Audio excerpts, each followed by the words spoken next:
take flight.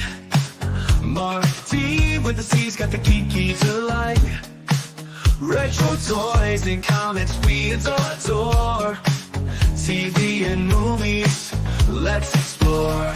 Sunday Night Geekery, it's the place to be. With Marc D with a C, let your nerd run free. Old school vibes and stories untold. Tune in, tune out, let the magic unfold. Hey, welcome to Sunday Night Geekery. A half hour late, even though I could have sworn I put it in at 10:35 tonight. I apologize to everyone. And Time was like, you better get started. I'm like, yeah, but I'm only like 3 minutes late tonight because getting all my turkey prizes together and, you know, doing stuff. And I apologize. And he's like, yeah, but you put it on. I put it on the group chat for 10:35, and I forgot to change it on StreamYard, or, you know, you do these streams for a while. So I apologize big time to everyone out there. I just changed it now. So technically, I'm only a few minutes late, but sorry for anyone who's been waiting there. And then we are going both ways tonight. We are going horizontal and vertical. We are in charge of your television. Do not change the dial or flip your iPad around, but we're trying that. So, of course, I don't know how many more vertical viewers we have, but the funny thing is I've always been one to not really, to kind of despise vertical video, but everyone watches all these things on their cell phone vertical. So StreamYard, for their exorbitantly cheap price every month, at least they're adding features. I got to give them that, right, Dad, man? They need to quit, because even though we pay money for it, it's like I can't keep up with them. They just appear out of nowhere, and it can be hard to figure it out. But we're not all as tech savvy as you, Mark. How are you doing tonight? Very good. Thank you for joining. In the group chat, you weren't sure if you could make it, so I'm glad you were able to make it. So it's always much more fun to go. I know, exactly. Doubly instead of solely. So yeah. First, when Dad Man is here, we always play his intro. Nice. Ah! Over that way. God damn it, Mark! Jeez. And let's give I Heart Clobbering Times as well. I just love clobbering time. So thank you for everyone for joining us again. Let's say hi to people in the chat, right, Dad? Absolutely. We'll talk about the Cowgirls, and you're really not. There's not much of a game to watch tonight on the sports ball since the Cowboys won. So I mean, the Cowboys won, the Jaguars won, and we won't talk about the Gators. Yeah, we won't talk about the Gators. That was ugly. Yep. But how about we talk about my son's alma mater, Syracuse, in a few minutes? And they're showing this. I got comments on that, but go ahead and say hi to the chat for sure.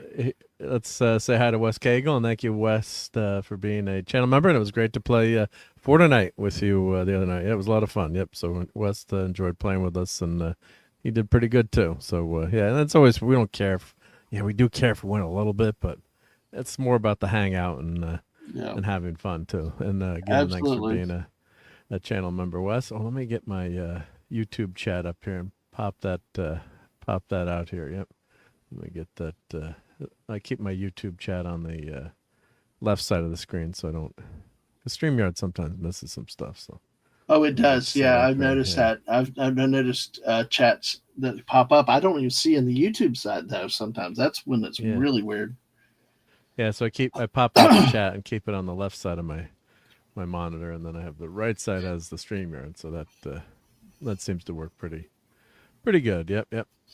Okay, let's see. I can hide my vertical broadcast there. Okay, we got the great Brian Hepburn, also a channel member. Thank you for being here, Brian. And Gap After Dark is here, and we got Claude Saling. And then I will switch to horizontal view, y'all. Yeah. I guess it. So I don't know how it's like. If you go to the channel, how does that work? Does it give you a choice if you want me skinny or want me fat, like vertical or sideways? Or I guess it depends. It shows up in different feeds, I guess, right? If you go. Yeah, but I will say I did notice on another channel, it seemed like it brought some new viewers in, which is interesting. Yeah, I think that's what it's supposed. Yeah, it's supposed to do that. It's supposed to bring in, a different gang, right? So, I don't know how it shows up if I go to my my channel. I The guess one if I'm confusing phone, thing is people let's in say- one chat they see the chats coming out of nowhere, but they don't see it in the YouTube feed. Yeah, because if they're on the opposite. Yeah. So Stream. I'm on my phone right now, but it's the vertical feed. I mean the horizontal feed, which is weird. So even though we are supposed to be vertical too, but I don't know how that. Let's see if I go back. Maybe because I'm logged into it, but if you go to it, let's see. Does it give you the choice of vertical or? Nope. Oh, let's see shorts. Oh yeah, live now. So it's two. It's showing you two different feeds live, Mm-hmm. and then You got here's 20. the vertical feed. You got 23 watching on the vertical feeds. Yeah, so we've got And 9 Vandals on the other Vlog feed. there, Yeah. and Hockey Lady Falcon.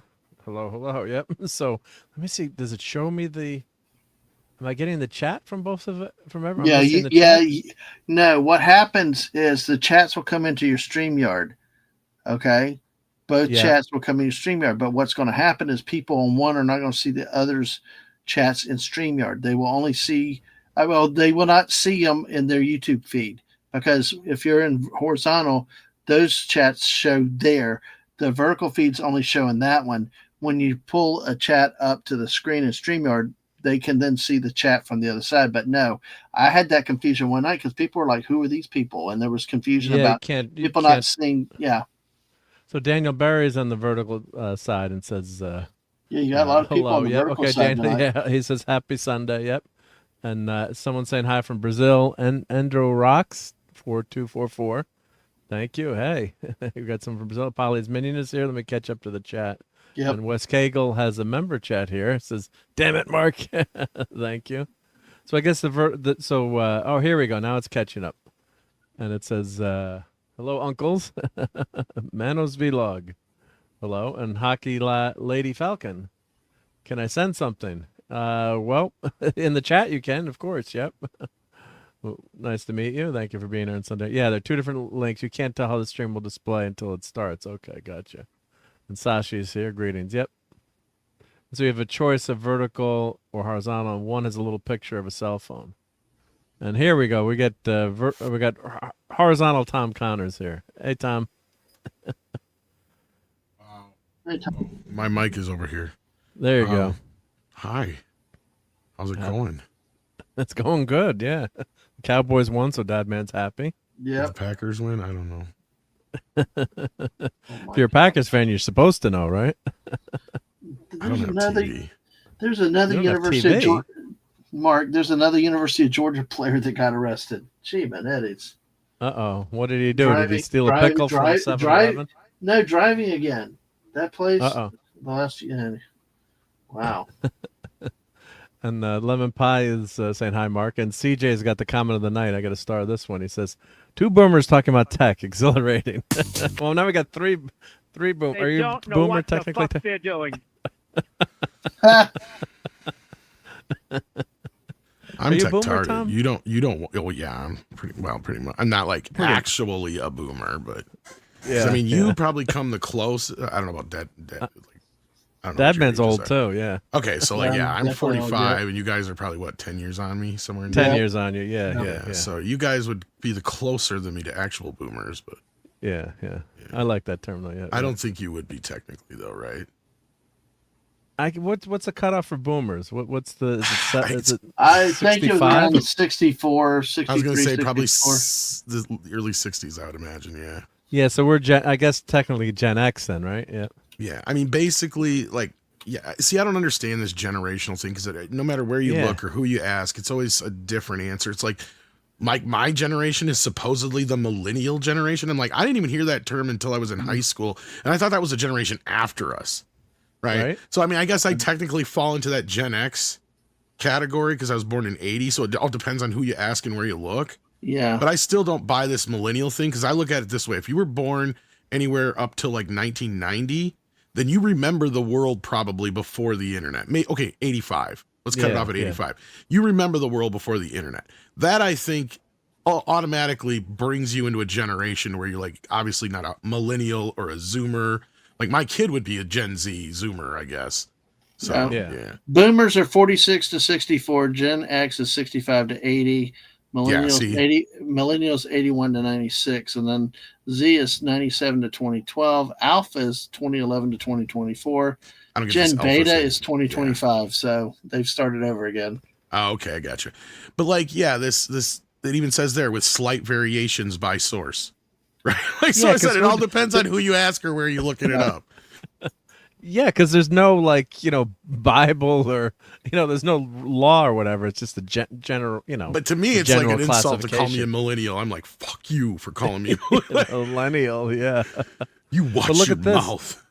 Yeah, the greatest generation, like they've got 30 years, and then you got the silent generation, and then then now boomers, the numbers gets the years go. I guess they go by 15 years, but it's all. Yeah. Well, at least the other names make sense. The baby boomers, it was because of the baby boom after World War II, right? Gen X, I mean, just at the time, I mean, I guess that we were kind of a lost generation of sorts, I guess, in a sense. We really were. But YX, I don't know. That never really made sense to me. But it's okay. I don't know. And I guess millennials, I would have thought would have come around a little later, 2000. Yeah, some they were in the 2000s, not 81 and 96. See, I always thought it was flip flopped. I always thought Gen Y. Z. Millennials are also known as Gen Y. Gen Y. Okay. Yeah. So, but they. Okay, that makes more sense there then. Yeah. See, I always knew it as Gen Y or whatever. Yeah, like. Because I remember when we were brought up, because a lot of the kids that I knew growing up, since I was born in 80 at the cutoff, like, yeah, it was like Gen Y. They talked about that a lot. No. So maybe at one point I probably thought it was part of that gen. But see, I think millennial became the accepted term. I thought, because I do remember vaguely Gen Y, but millennial doesn't even make sense unless you were born over the millennium. Yeah, right. Right. That's what I thought. You would think. Right? I guess you're coming of age at the millennium. I mean, this is all just. Honestly, this is all BS stuff anyway. What Gen Z is from 97 to 12, that should be millennial. Because it covers the millennial, like you said. Probably, because, you're growing up in the actual early aughts. Yeah, exactly. To where it makes a little more sense. And we've got Steve Mitchum in the house. I was actually the Pepsi generation. Hey, Steve. You were Pepsi, yep. I was the Pepsi. I got to play this for Steve, because Steve is here. For the future generation.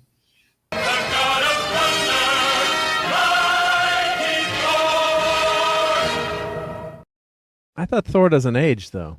He's Thor. Thor's immortal. You're immortal, Steve. Come on. No, he can't be never going to get old. He's always Thor. Because it hurts. Yeah, and Wes is this. And Wes, I got to check the you're supposed to have the 24-month. I'll go check in my YouTube settings there. Yeah, where do you see your channel stickers? That's under What are your settings set at? Yeah, so I think if you're a channel member. Always 11, always 11, yeah. Most blokes are going to be playing at 10. You're on 10 here, all the way up, all the way up, all the way up. You're on 10 on your guitar. Where can you go from there? Where? Nowhere. I don't know. Nowhere, exactly. Nowhere, yeah. What we do is if we need that extra push over the cliff, you know what we do? Put it up to 11, exactly. 11. One louder. Why don't you just make 10 louder and make 10 be the top number and make that a little louder? Why not? These go to 11. These go to 11. Okay, I got this. Did you guys get this yet? Spinal Tap 2? Let me see. Oh, let me make this I'm big, disappointed. There's like 20 deleted scenes on here. Not that many, maybe like 15. Not that many. But they don't have... Okay, so for those who don't know, they talk about it in all like the interviews and stuff, but it didn't make the final film. What's Their Faces made them a new amp for the movie. That goes to 11. No, it goes to infinity. Infinity. That's right, for the movie. It's left out of the movie, though. It was this whole joke where, like, I can't remember the brand name of the speaker. Marshall. Thank you. Marshall made them a special amp for the movie. The whole joke is that, or for Nigel, that now goes to infinity. It doesn't have an ending to it. It just keeps going and going and going. But it got left out of the movie. I'm like, that would have been the funniest joke in the movie. And I'm like, okay, maybe it'll be on the deleted scenes. No, nothing. I don't know. Nothing. I'm going to put that on my Christmas list. So, yeah, try not to buy stuff from the month of December. The worst thing is when you buy, like, I think I've got three of the same copies of Ghostbusters. I should give them away. Like, I get presents, or then you buy it and you forget that you have it in your collection. It's like, oh, God. I don't have the exact same copies of anything that I know of.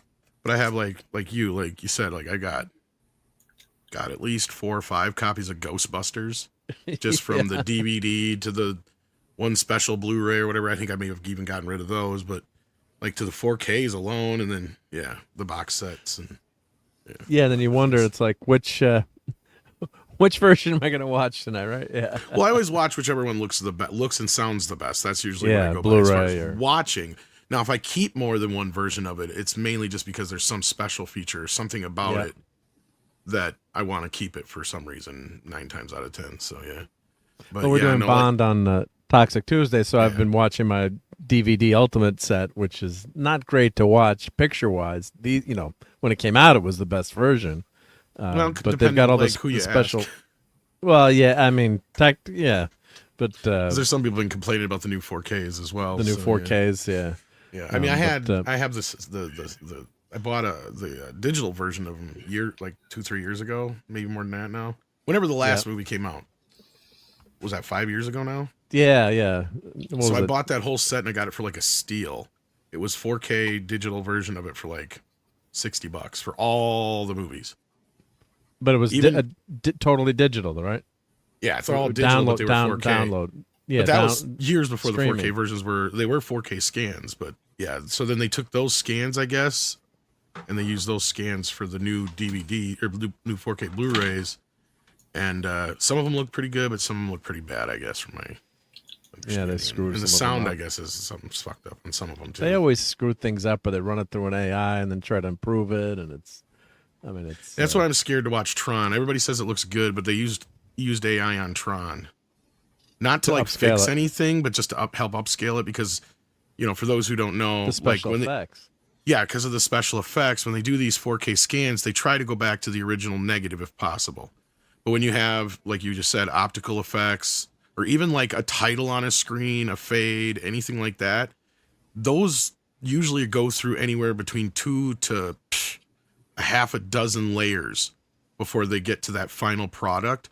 So that's why sometimes if you're somebody who has 4K movies and you're watching them on TV, you'll notice sometimes the movie will look pristine and clean and clear, and then all of a sudden you'll get a shot that looks wonky. Like that doesn't look any better than the old Blu-ray or DVD. What happened there? It's like, because that's what it is, because it's that far of a generation gone that unless they go back to the original negatives, there's not anything they can do. Now there's been a few times they've done that, but it's only been a handful of movies, and it's usually not special effects heavy stuff. George Lucas technically did that with Star Wars when he did the special editions. But like Francis Ford Coppola, for instance, I guess, speaking of George Lucas, actually has hung on to everything he's had since Godfather. Everything, right? So that when he goes back to do these scans, like for instance, The Outsiders is one of the best looking 4Ks I've ever seen in my life because everything is negative. He redid all the optical effects in it to match the original film and all the titles and everything. So it looks brilliant. I've not like that looks amazing. The only other one that I know of offhand that I can think of was League of Their Own, but that doesn't have any special effects in it. Yeah. So it's just, they actually just had all the stuff separated, so they just put it all back together in computer. But anyhow, that being said, move on from that, and we can talk about whatever it is you had on deck. We got lots of stuff to talk about, but let's blah blind. No, it's there's no blah blind here. There's no boinking on the head. It's the turkey episode, I guess, right? It's a turkey episode. Yeah, we're gonna turkey stuff. Prizes. Yeah, there'll be a great prize tonight. You're gonna give away a turkey? Are you gonna drop it from a helicopter? I'm gonna drop it from a helicopter. I swear to God, I thought that turkey prize could fly. You know what's better yet is somebody should redo that in like some other show now, but instead you drop frozen turkeys out of a helicopter and the damage and death and carnage that it causes. Like that would be hilarious. Yes. Well, I saw a picture of and it's a sad thing that happened, and it's from a source that is real. It's not AI. That the other day, and there's like a big like 12-inch hole, top to bottom, left to right, in a car windshield where a bald eagle was carrying a cat. I saw that. I think that happened in Wisconsin. No, North Carolina. Oh, was it North Carolina? I thought it was Wisconsin. Sorry. And it just dropped the cat. Unfortunately, the cat did not survive, but I wouldn't imagine so. I was like, man, it's just from whatever distance it was, and it's like, geez. So what was the imagine name a of the frozen town? turkey. Imagine, let me see. I'll see if I can find it. But imagine a frozen turkey and the damage it would do. That's what I was saying. Shit. Like that would be Oh, it horrible. kills Because like, someone, yeah.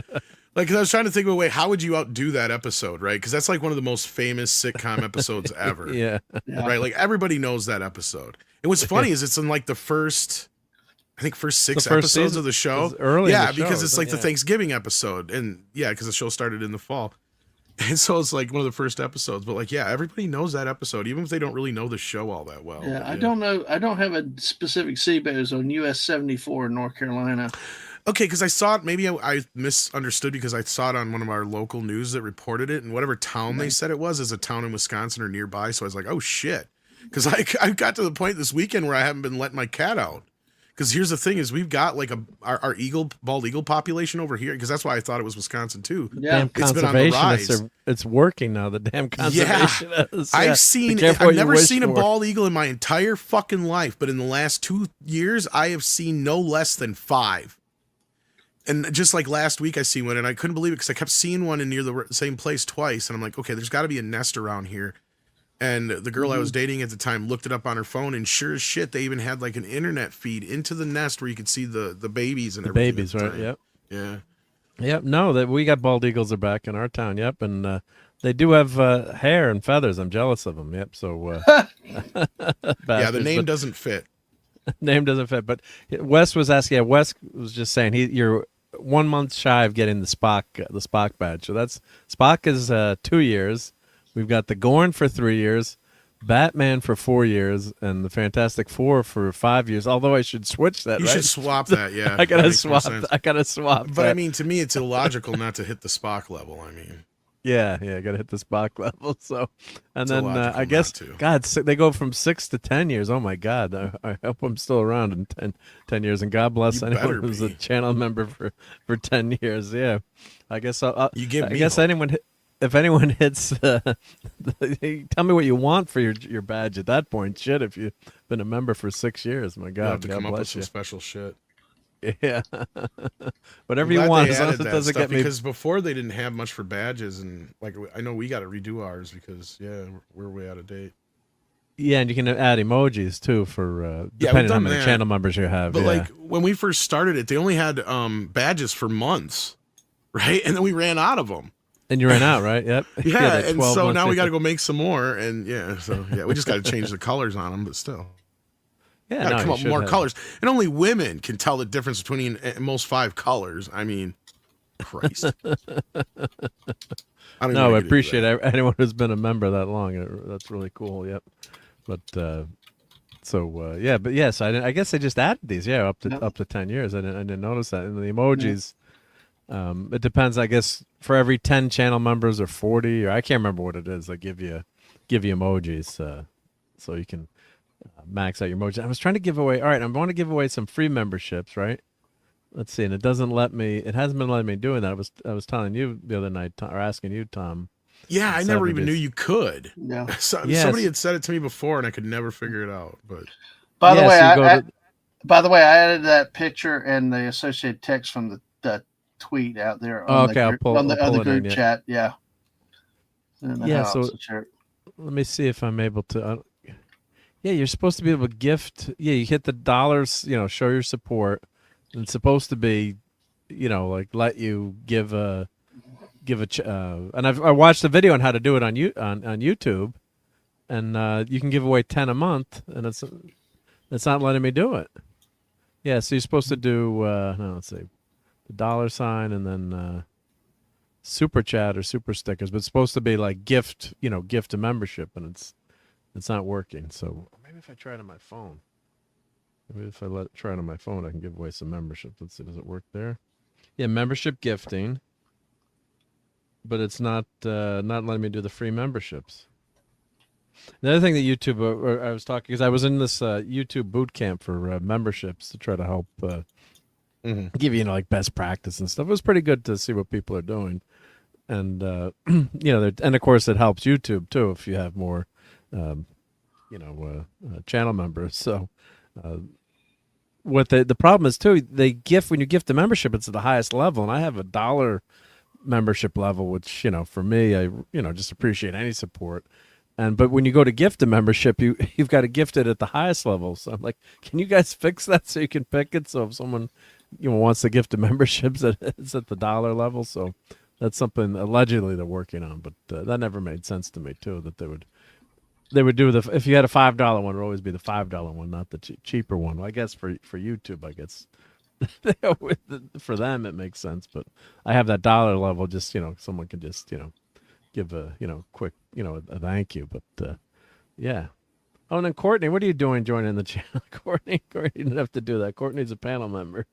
This Courtney, welcome to Ever Loving Blue Eyed. Well, thank you, Courtney. There we go. What should we play for Courtney here? We're gonna play something good for Courtney. Let's see here. How about well, we just did that one. How about this one? Merchandising, where the real money from the movie is made.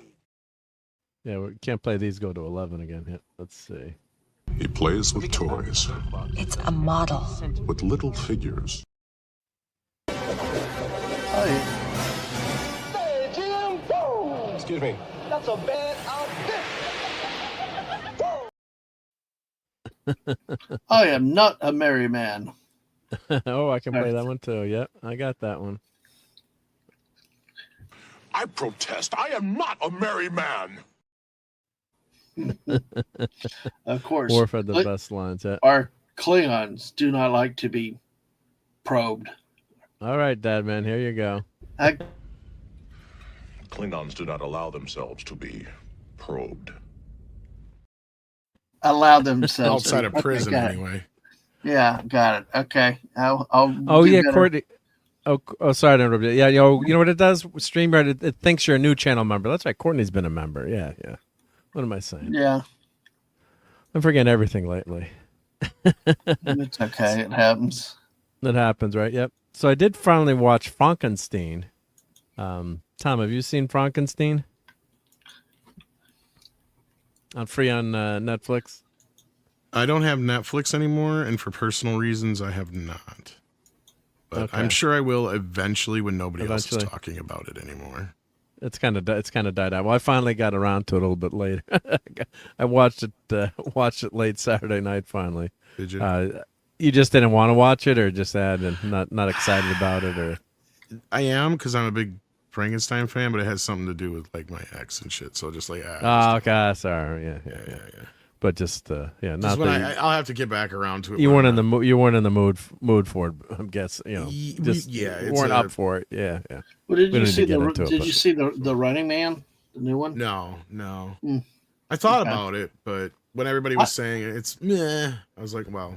I enjoyed it. I thought it was a fun movie to watch. I mean, it was a good day out, night out, and I've seen a lot worse. But I actually, I was entertained, of course, But it definitely was not Schwarzenegger or Richard Dawson. That will always be my favorite. But it wasn't a bad movie. I thought it had a decent plot point, backstory. So so it's. I thought it was interesting. So how did they? I was just asked about like major changes, like in the movie, or like without giving major spoilers. Well, I don't know. Spoilers? They say it's more like the book, except maybe the ending, but that it's like it's completely different than the Richard Dawson, Arnold Schwarzenegger one, like where he was a military pilot and got framed for shooting all this stuff up. But this was a lot different. This is a guy that just needed a paycheck to help his family and keep his kid healthy, But yet you still had the government and the corporation that faked everything and lied and everything else. That it was a lot similar, but it was a different perspective, different background scenario. Which I thought I like I said I was okay with it. It was a good time out to watch, and I thought they did pretty good. There were some things that they got a little stupid with, like at the ending. But you had to see it to understand that. I mean, to really see that part of it. But yeah, I mean, I thought it was good acting. I thought like his wife here. They have a sick child at the beginning. There, he got blacklisted from being able to work. Is it a dystopian future kind of world? Yeah, I'd say that. Yeah, I'd say that. but it was a lot of fun. It was, it was a good movie. I thought it wasn't one of those stupid, ridiculous plots. It made no sense. I thought they captured the spirit of the dystopian nature of the society from the Schwarzenegger one, but it was done. It was a lot different. A lot different feel, yeah. Because Running Man basically, the Schwarzenegger one, doesn't it basically open up in the game? Basically, you don't get much of a backstory. If I'm remember, it's been years. It starts since with him. I think it starts with. It's been so long since I've seen it, but I think it starts with him getting arrested in the original. Yeah, it shows the attack. Then he's going back to his brother's place, and then Amber rats him out at the airport. Then he goes into it gets, like Tom said, arrested, and then they set him and the others into the game. Yeah, but pretty much you don't get a lot of like family stuff, and you get you get bits very brief, right? Yeah. It's very brief. His brother had moved, which in the end they realized he was sent off for re-education because of Richard's, getting on the bad side of the government. But it was not as much as in this one. But this one did a good job explaining a lot of it and a lot of emotion and all. It didn't seem to weigh it down. So what? So people are arrested and then given a chance to get out of prison in this world to. Well, in this case, no. The Running Man is actually you're playing for a super huge amount of money, and they basically all these people are going for tryouts to different like video a reality games. show. The network controls all these different game shows or reality shows, which usually involve people dying if they don't do everything right. But they you go, which is basically the only concept the Schwarzenegger movie took, is my understanding. Yeah. So there are aspects, and again, I haven't seen it yet, and I've never read the original book, but that's my understanding too. But I guess, I mean, they still take a lot of liberties from the original book too, is my understanding. So, and I don't know that, but I heard it was closer to the book than the Schwarzenegger version. But like I said, that's sometimes a weird advantage if you don't know what you're walking into. But overall, it was entertaining. Well, the problem is even if it's completely different, 100%, and nothing in it, is from the original films, which to me would make it a readaptation and not a remake. The problem we have here with this movie in the box office wise is you have everybody is seeing it as a Schwarzenegger remake, right? Because Arnold Schwarzenegger's, arguably just as big as John Wayne or any other major superstar that has ever existed, to where filling his shoes is going to be a big fill. Yeah. And I mean, how often have we ever seen something like that happen? The only time I can think of is True Grit. That's the only time I can think of where anybody has stepped into somebody like John Wayne or Arnold Schwarzenegger or Sylvester Stallone, and did a decent job, and actually was able to go. Everybody's going, okay, we can accept this. Yep. That was this movie's mistake, and it was just because Glenn Powell is not big enough yet.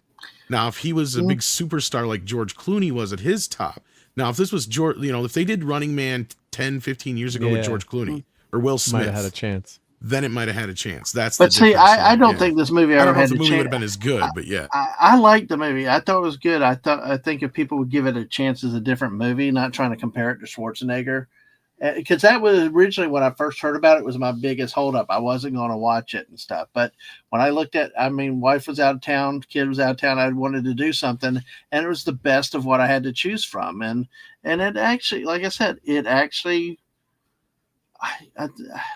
it the worst movie? No. Is it the best movie? No. But it was kind of fun to watch. It was just different, and you have to understand going in, it's not the same as the Schwarzenegger version. Right. And I think that's part of the problem too, is that it wasn't better in any way. That's the only thing. Everybody I've heard say that it's a good gives a good review, but they never say it's better. So. Well, it's hard. It depends on what you want.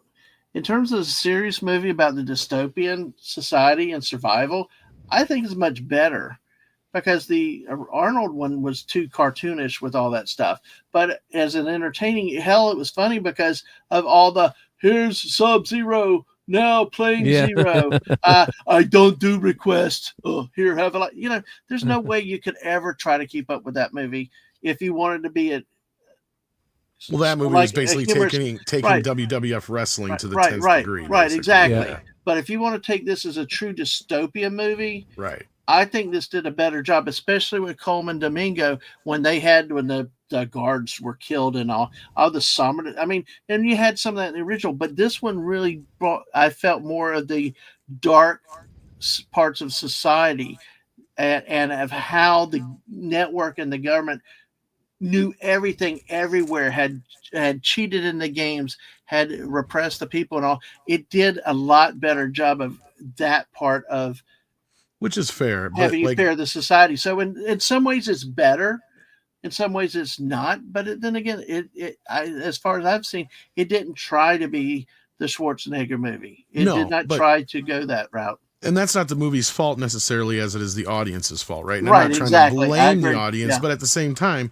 let's be real. Why does this movie exist? Because Arnold Schwarzenegger made a movie back in 1987 called Running Man that, even though it didn't make much at the box office and it was one of his biggest flops, it was a huge hit on cable and video. So that's why they're like, okay, well, let's do this. And they should have known better, because we already had this with Colin Farrell or whatever fuck his name was in Total Recall, and that didn't work either.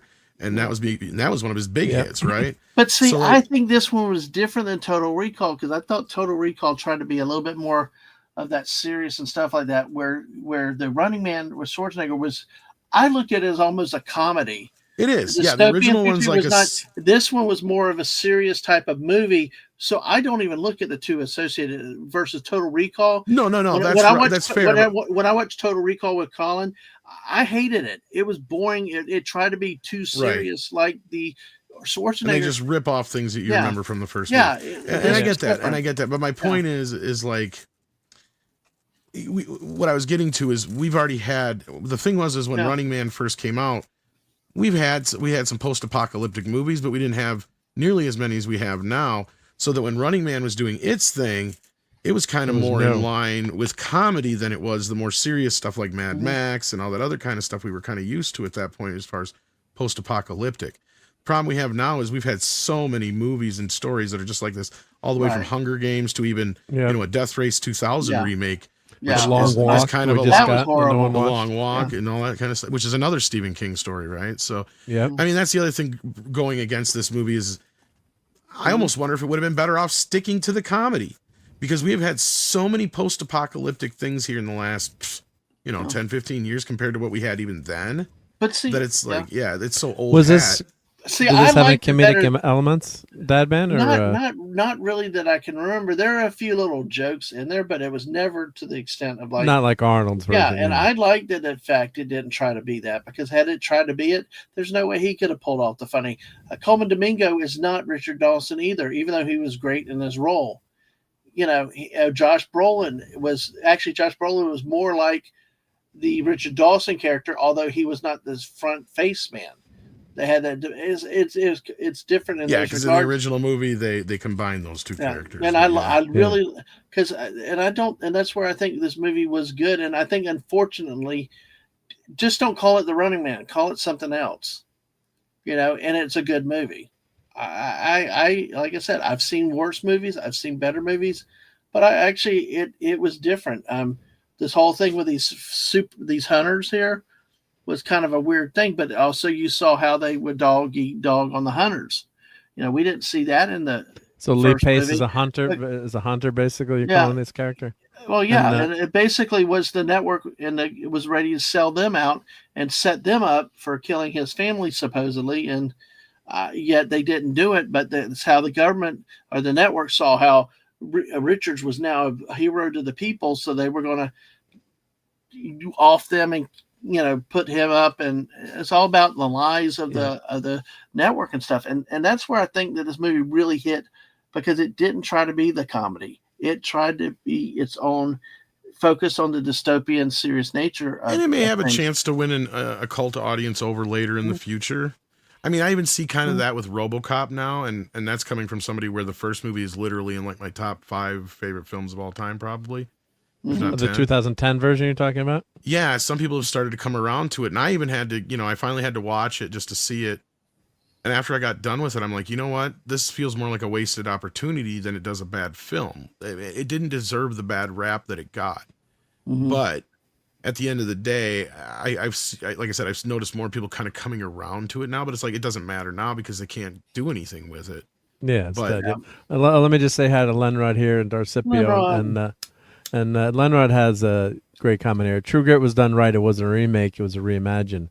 Both it was movies also a stand readaptation, basically, is too, in my understanding, because I don't think they really take anything from the movie that was originally made for that movie, unless it was a nod to a line here or there, which I usually will let it pass.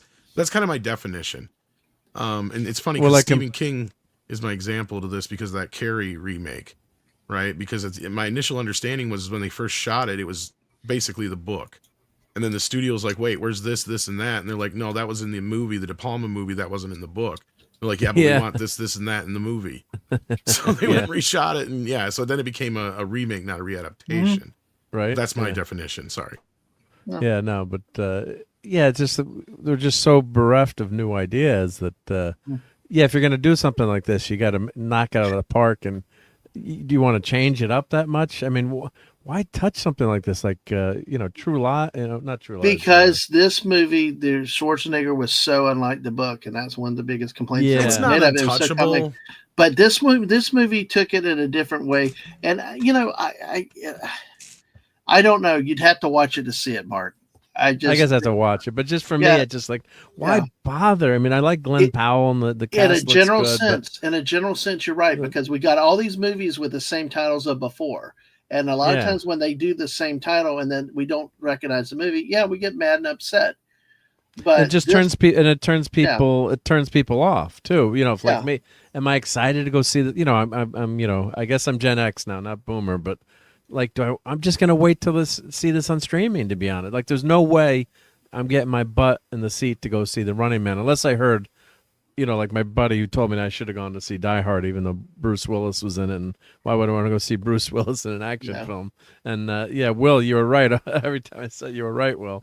But my buddy from college. But I'm just going to wait to streaming, right? I mean, that's maybe okay. 20. That's what you choose, But I think that's what a lot of people. As you look at the box office, 20 years ago, we didn't have all these streaming opportunities. If you missed the movie, it was usually. I just think that this movie is a victim of the title. Not just the title, but the timing. I think. I think right now the audience is rejecting anything that's a reboot. But that's the problem. Remake, the title, it's not a reboot or a remake or anything in any way because it is different. It is so different than the. I understand where you're coming from. I don't understand. But see, the problem is, like I said, when I first saw the title, what did I do? I associated in the trailers with the original one as a reboot remake. It's not. It's something completely different. This movie actually would have been better having a different title than The Running Man, because I agree with you there, and I understand where you're coming from. Because but then again, like you said, the point is people are going to prejudge and stuff. I was not going to go, but I had everybody out of town who wanted to go do something. It was the best movie, so I took a chance on it. That's why I was not drawn to The Running Man as a title, because of all the things we've got: Total Recall, the RoboCop, all these just the same titles. When you use the same titles, you infer reboot, remake, or anything like that. And this really was not of the movie. I believe, having watched it, that's why I say it's a victim of the way they titled it, The Running Man, because everybody ties Running Man to the Schwarzenegger version and the comedy of it. And I don't even think that's so much the problem. I get where you're coming from, and I don't disagree with you. But I think, again, the timing. I think we're at this point right now where people are just so rejective of a lot of these things, unless it's a Top Gun 2 or something that looks like, it might actually be good. Because even we just brought up RoboCop. Well, I would argue, even though I love the original and I hold it as this great film, it's still, RoboCop is like a comic book, right? And it was made that way on purpose. So in this day and age, comic books are rebooted constantly, like James Bond.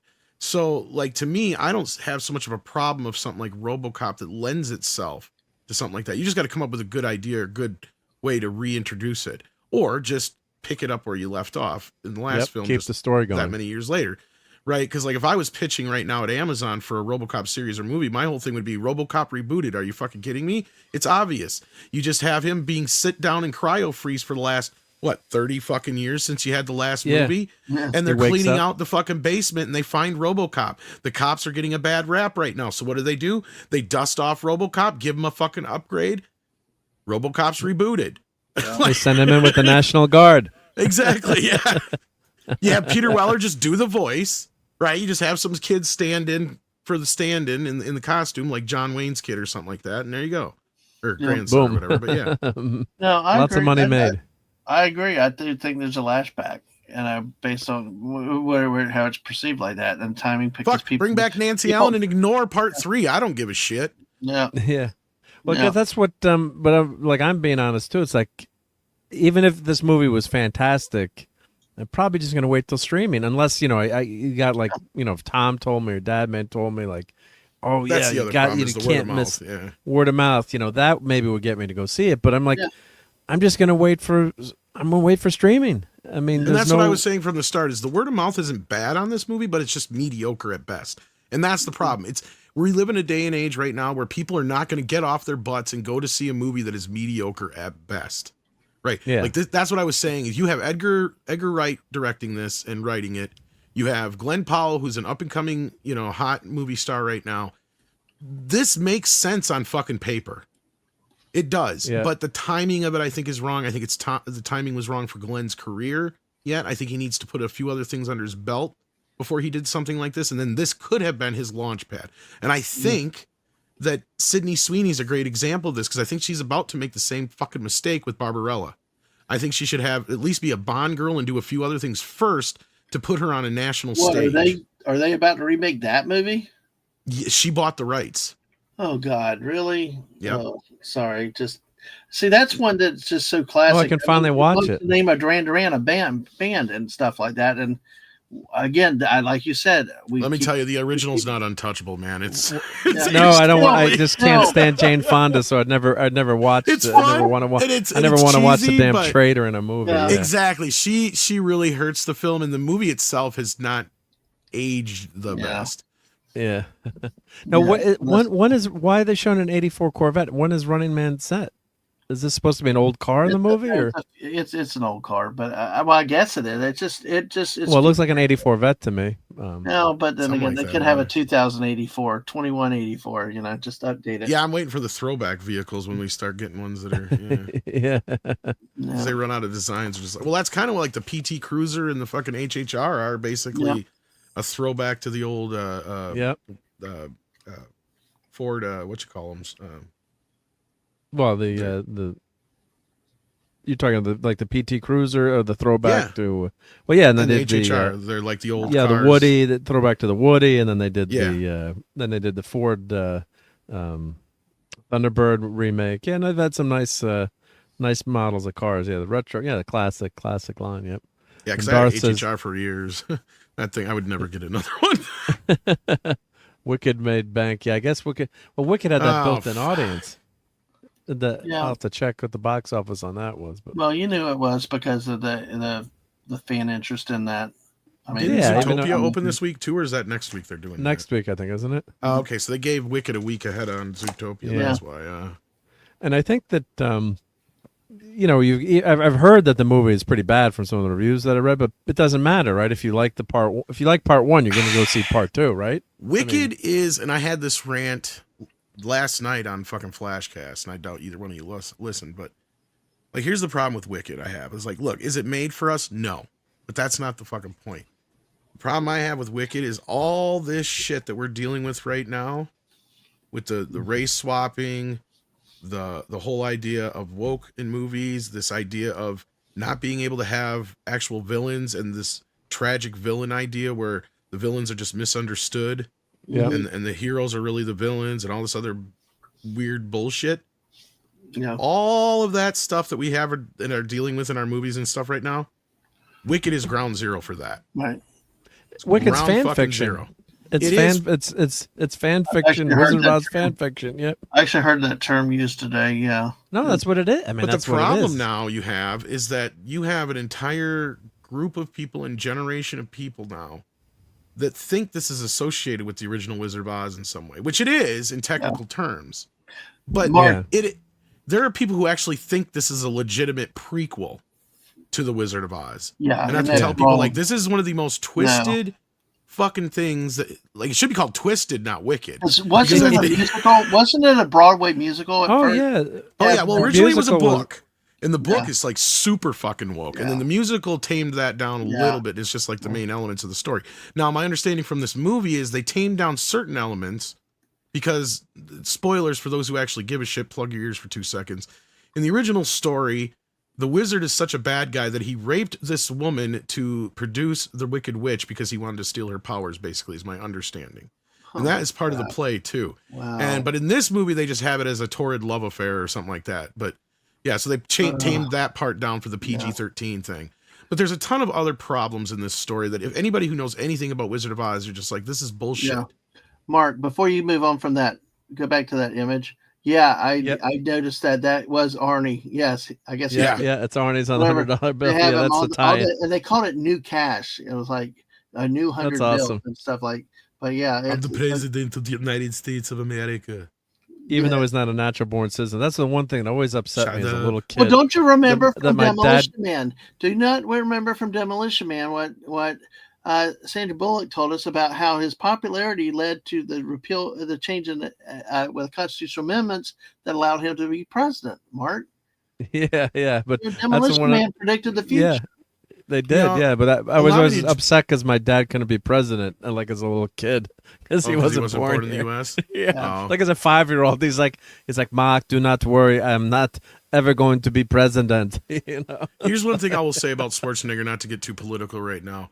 Sans his stupid "screw your freedom" thing that he did, because he did come back and apologize for that, but I think it's too little, too late. Right. The weird thing is I can't believe, and that's kind of connected to this, is I can't believe he wasn't one of the people that turn on all the people in Hollywood, especially during all this COVID shit, because he was actually a pretty goddamn good governor for California, probably one of the better ones they had, and the people that are there right now were the ones that voted his ass out. Yep. And got rid of him. And then the state went to utter fucking garbage after that. Like, if you go back through his book and do some research on some of the shit that he did when he was governor, he was fucking dead serious about what he was doing. Yeah, and he put in the commission to get rid of gerrymandering. So they have an independent commission. So now, and then the voters in California, 90% are in favor of an independent commission, but then they voted against the independent commission that's only supposed to be lose its independence for 4 to 6 years, whatever it is in the bill. But yeah, like they would ever turn it back. So I just the irony of Newsom. Off. Yeah, Newsom. I'm just gonna act like a dictator for just like 4 or 5 years. Yeah, but yeah, no, he did a lot. He could be a good president. I don't know. But he did bring a lot of people together, I guess. Yeah, that's what I'm saying. He would work with both sides of the aisle. He actually had California in a place where they were starting to go forward instead of backwards. And a lot of the people just didn't want to fucking do what he was doing because they were so against him because he was Republican, first of all.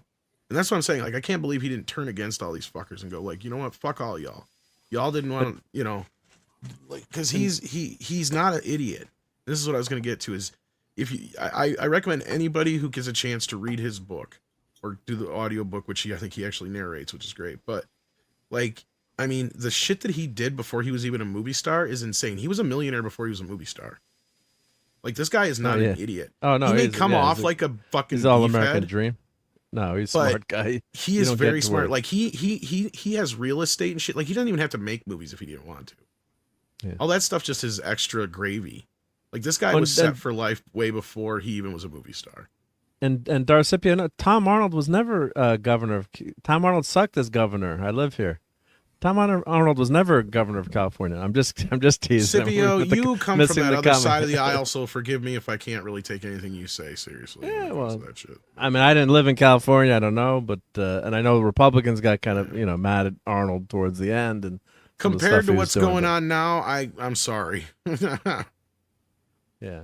So you guys are laughing stock of the fucking country, and you keep exporting all your problems everywhere else. That's the issue. Yeah, unfortunately, the debt that all these states go into, that's what's scary for my kids. Like wherever you live, and then the Anyway, the I debt don't wanna that get they into politics. yeah, we don't get too political, but that's what always worries me is the amount of debt that we have. And I love politics. I love talking politics, but that's I usually try to avoid that here. But yeah. Well, Mark, I'm going to head out now, but well, thank you for being here, talk the about Dad this Man. movie a little bit, but yeah. but So, yeah, but what would you rate it like on scale of 1 to 10? I guess what would you give it? The Running Man. Okay, because I usually do 3 or 5 pop. I usually do 5 popcorn buckets, but on 10, oh, we'll give it your popcorn bucket rating. Well, I would go on 10 popcorn buckets. I'd put it at 10 out of 10. I put it 6 out of 10. 6.5 to 7. Yeah, it's like a C. Yeah, it was B minus C. It was a good movie. I didn't hate it. I mean, I didn't hate it, but I also didn't feel like it wasted my time. It was entertaining. Like I said, there's some things at the end that were kind of the way they did it was kind of goofy, but overall, it kept my interest the whole time. I liked when I watched Total Recall and some other movies and stuff. The second ones and stuff, I just got bored of it. This one kept me into it. I thought, okay. But like you and I always talk about, people look at the movie for yourself, judge it on your own, and like I said, don't try to judge it anywhere towards the Arnold movie because you'll be disappointed. It's not the same movie at all. So that's it. So it's definitely worth watching, right? I'd say okay. I say worth, especially if you're willing. If yeah. you're willing to wait for home and streaming, yeah, it's worth a shot for that. Definitely. Yeah.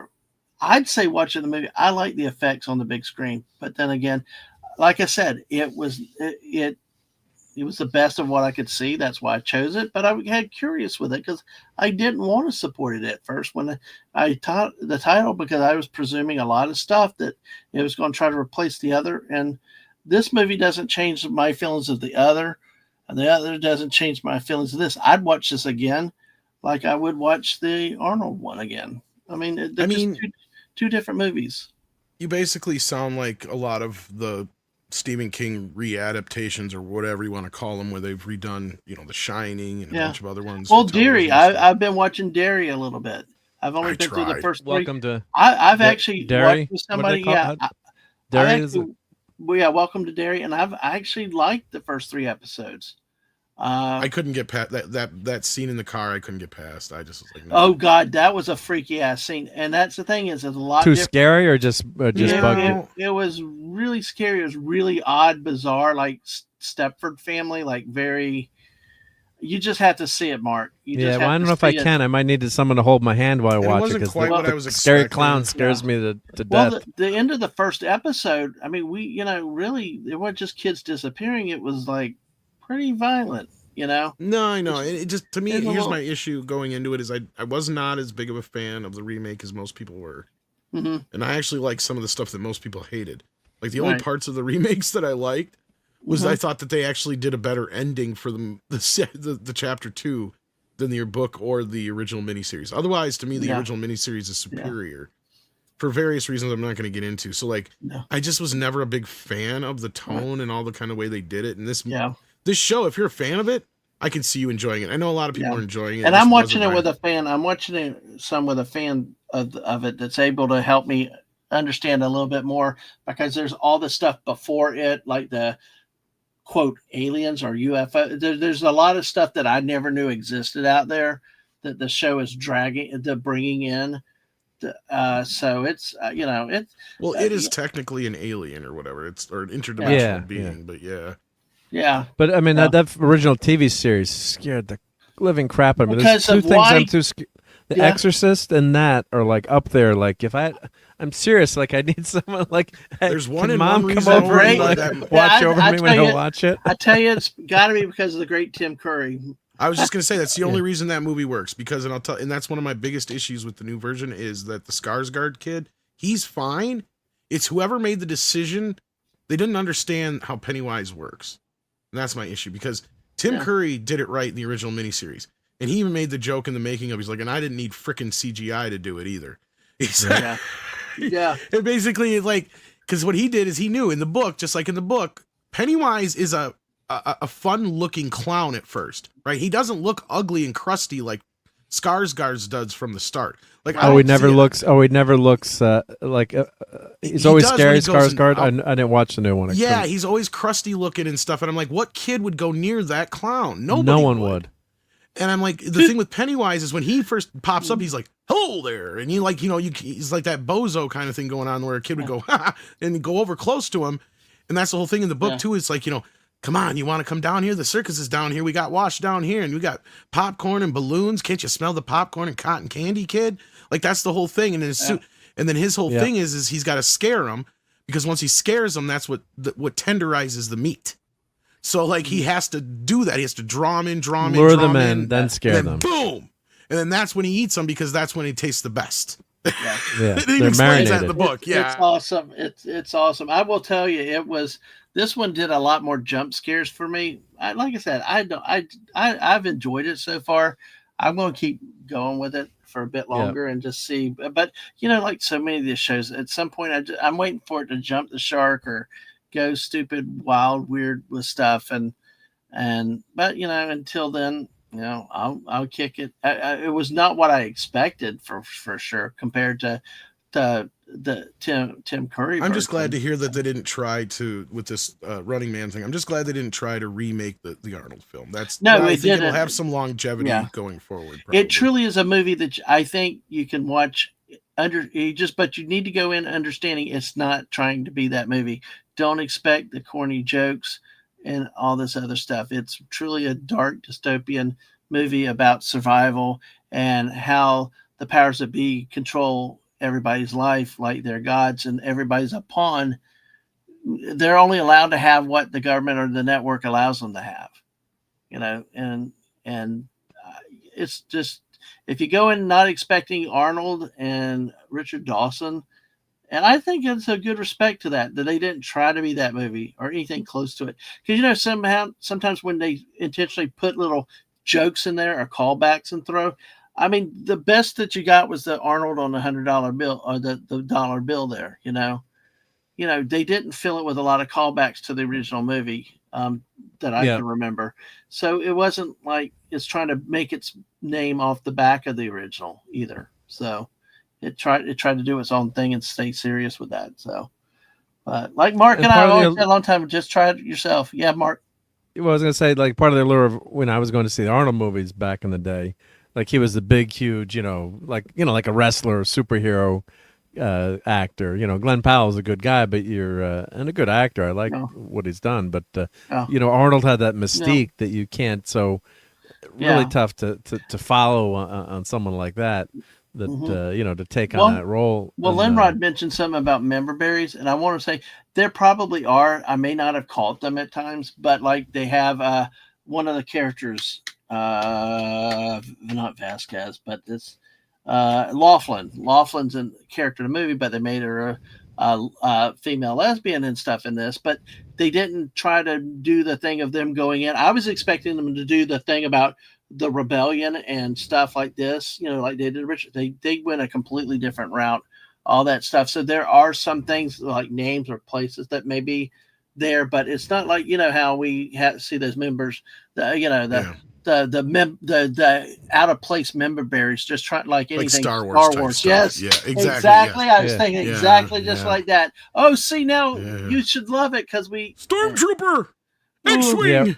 Yeah. Or Prometheus when they had the line, I get away from her, you bitch. Like, why is there's one last thing? There's one last thing I can say that I think hurt this film, and it's the marketing. Clearly the marketing. Yeah.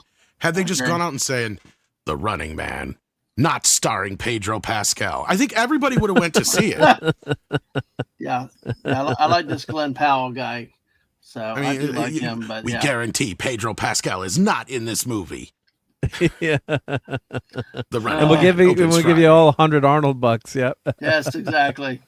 Yeah. Well, thanks for chatting about this one, guys. I got to get out and get some sleep. And Dadman, before you go, I wanted to show off the turkey prizes. Oh, by the way, Mark, before I forget, you said we wanted to talk a little bit about your son's school, Syracuse. They managed to fall down 21-0 to Notre Dame before running a single offensive play. Yes, is that a world record? I texted my son. I said, "Can the Syracuse team?" My son went to Syracuse University. I said, "Can they forfeit before before like just It was leave. like 2 pick sixes and a punt return for touchdown, and Notre Dame had not run a single offensive play. It was 21-0. Yeah. So fortunately, Syracuse had a sorry for the sports ball and everyone, but it'll be 30 seconds. But they started 3-0, and they had their QB was actually top rated. One of the top rated from passers Notre Dame, in the country. actually, yeah, from Notre Dame, and he unfortunately got hurt, Achilles injury, and was out for the season. And then the season just totally tanked. But and then the final score was 70-0. I don't know how the announcers got through it, but I see Brian out there. It's a glorious start being a Notre Dame fan. Yeah, yeah, for Notre Dame, that was Commander Helm, my dad's friend. Yeah, he's looking down from heaven. He would have loved it because every time a call went against Notre Dame, he's like, "Those goddamn Protestant refs." I'm like, Commander, how do you know they're Protestant? Because they wouldn't have made that call if they were Catholic. I'm like, what? Nice. We're all laughing at him. Yeah, nice. Yeah, he was saying it in jest. These are wonderful Mostly things that jest. you made. Yeah, these are wonderful things you made, Mark. That's going to be cool for people to get them. So we got a whole fleet. I love the forks holding up the was it cells? Corn. But are they called cells? Whatever. Nacelles. Yeah. Okay, nacelles. Yeah. Hey, it was close for a Star Wars guy. You were close, yeah. For a I Star like Wars the guy, turkey leg. close, Yeah. Now, which do you like better? I made one with oranges in the nacelles, see? Uh-huh. And the tip there. And then the other ones have cranberries. What do you guys like better, the orange? Was orange supposed to be pumpkin, or orange is supposed to be pumpkin? orange? Oh, yeah, pumpkin. Yeah, pumpkin. See, my brain's not working tonight. Yeah, the cranberry doesn't really stick out as much. The pumpkin, I guess, it makes. I mean, I can tell what it is, if that makes sense. Yeah. Like the red one, I'm not sure that it's a cranberry. It just looks like a red light or whatever. You oh shit! I was gonna say, what you could have done is you should have had those little knobby jobbies you stick into corn on the cob on the end there. Oh yeah, the corn cob holders, right? Or the corn cob. Yeah. Yeah. Well, I don't know. I don't think it makes a difference to me really between the two. I mean, the red's not really. Is more noticeable because of the red, but either one, it's just good looking work though. For sure, whichever fun, way you go. right? Yeah, absolutely. Well, Spider-Man's dancing back there, so. Yeah, well, we're going to give away some of these tonight. Yay! Because my wife, I can never hold a surprise too. So like, family was over and I had to like put them on the table. She's like, I'm like, this is our new Thanksgiving centerpiece. She's like, no effing way. The off-putting thing about this is, if you want to make yourself big again real quick, Spider-Man back there, the way he's dancing, I saw looks that. Looks like he's saying like, "You can see my penis. You can see my penis. You can see my penis. You can see my penis. You can see my blocked. Penis." You can't, but somebody can. He's got his Austin Powers on tonight. That's for sure. Yeah. Now it's not as cool. Oh bother! There's Pooh Bear. Yeah. Hello, Mr. Purple Deadpool. I want to ask you a question. Do you have any honey? Oh, Mark, you did a fine job with those too, for sure. All right. Well, I'm going to head out, guys. Yeah, Mark, thanks again. Tom, good to talk to you again. I'm glad to get to talk to somebody. Everyone sub to Dad Man. And, hey, we finally hit 750. So I had to do a celebration at some point, and Mrs. just hit 701 actually. Yeah, let me get. You got to get her to 1701. Yeah, the whole goal is for her to pass me. She's only 50 behind me now. Oh, that's good. That's something's right in the world. Yep. She should be much higher than you. Yep. Well, guys, y'all have a good evening. Thank you for being here. Yep. Thanks, guys. All right. Everyone sub to that. Sub to Mrs. too. She'll be on. Yes. Oh, we got to catch up to the chat because I had your. Yeah. So you were trying to leave for that long. So when you're all right, now I'm going to kick you out of here. Now. Okay. Goodbye, guys. And we're going to play Where Did They Go? Yep. Where'd they go? Right there. Oh, screw you. Mr. Deadpool, why does Spider-Man want me to look at his penis? I hope not. God. Yep. That day, Winnie the Pooh saw something he didn't expect. Oh, Pooh would never do anything other than play Pooh sticks, right? Yep. He put it in my Pooh chute. Yep. All right, let's catch up to the chat here Yeah, now. Let me see where I I'm should at. be in fucking bed. Oh my god. Yeah, I was so wiped out this week.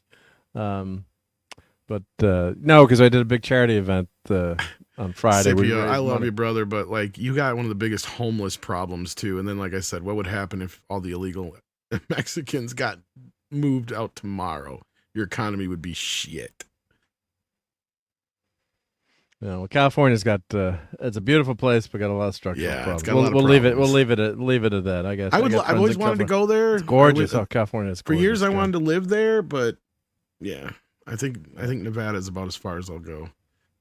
Yeah, and the freaking not your fault anyway in California, but the wildfires and earthquakes too. It's like we're trying to figure where we would love to if we could ever It's almost afford like it doesn't God, want you to live there. Yeah. I'm like, where would I we visited LA and our buddy Paulie lives there. I'm like, God forbid, yeah, the chances of it happening. But I had a friend from college in Colorado. His house got burned down in a wildfire, and who would have thought like Colorado? Until you realize that Colorado has wildfires. If you're out on the East Coast here, you don't realize the danger. But yeah, I mean, bad shit can happen anywhere. But I was at least we don't have, knock on wood, we have very minor earthquakes here. But yeah. So let's check out the box office for this weekend. That's always fun to check out, and then we'll see where the chat leads us. But we'll talk a little bit about Thanksgiving and what everyone's doing. Let me get let's check out Box Office Mojo, and we'll talk a little bit of Frankenstein too, because I did see that. But and it was free on Netflix, right? So I don't have to get my fat ass off the couch to go see it. So let's see what we got for the box office here. That'd be better if it's like that. Yep. So Wicked for Good only oh, that's just for Sunday. Okay, so 37 million. Let's go for the weekend here. So let's see here. Oh wow, 150 million. So that did pretty darn good, right? Is that about what they're expecting? Yeah, I think it beat the first movie's box office. Right? Or opening, yeah. Opening, yeah. Well, it makes sense, right? Because you got all that fandom. The movie was well received, right? The first one made close to $1 billion, I think. So, yeah. So, yeah. What did we'll look it up? But yeah, it's 150 million. So it trounced, and that's first weekend. Yeah. Now You See Me, 36 million total. Decent. Decent, Didn't I drop guess. off too bad. Only 56%. Yeah. That's not bad. Predator Badlands, third week, $76 million total. I wonder how that's doing. Yeah, that has not internationally. gained much in the last 2 weeks. That fell off a cliff. See. So that worldwide 160 million. So about split foreign and domestic, half and half. But of course, as you always point out, Donnie likes me wide, not skinny. Okay, thanks, Donnie. Yeah. Yeah, I noticed that when you're on the phone, it's in the long view. When you're on the computer, it's in the standard view. Standard view, yeah. But I guess we get both sides of the chat here on the yes, on the stream. I heard that part when you guys were talking before. Yeah, which is good. Yeah. But yeah. So, but you always say that you don't get much money from the foreign take is a lot less than domestic. So that's why domestic's so important, right? It's it could be different. dependent on the deal. And this is what I've been trying to explain for years, and people just don't want to listen. And especially when I'm like debating people about any sort of box office one way or the other, it doesn't really matter. I don't like using a lot of foreign sales because foreign sales are not really, they're kind of fugazi. Like in most cases, they're basically bragging rights. Because for those who don't understand how foreign rights are set up, I mean, a lot of times they only get, because in the US, they get 50% of the box office, right? So that means if a movie makes, 400 some million like Superman did in the US, right? That means it gets to keep half of that money. Okay.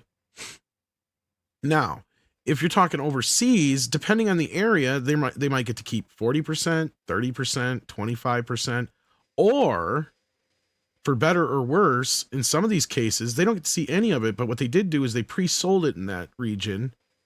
So like a distributor in that region gave them a lump sum up front. And sometimes this is a money that's put towards production. Okay, so people don't understand that part either. And because then sometimes movies can be totally paid for even before Yes. they start filming. That's what Canon and New Line and Lionsgate does now.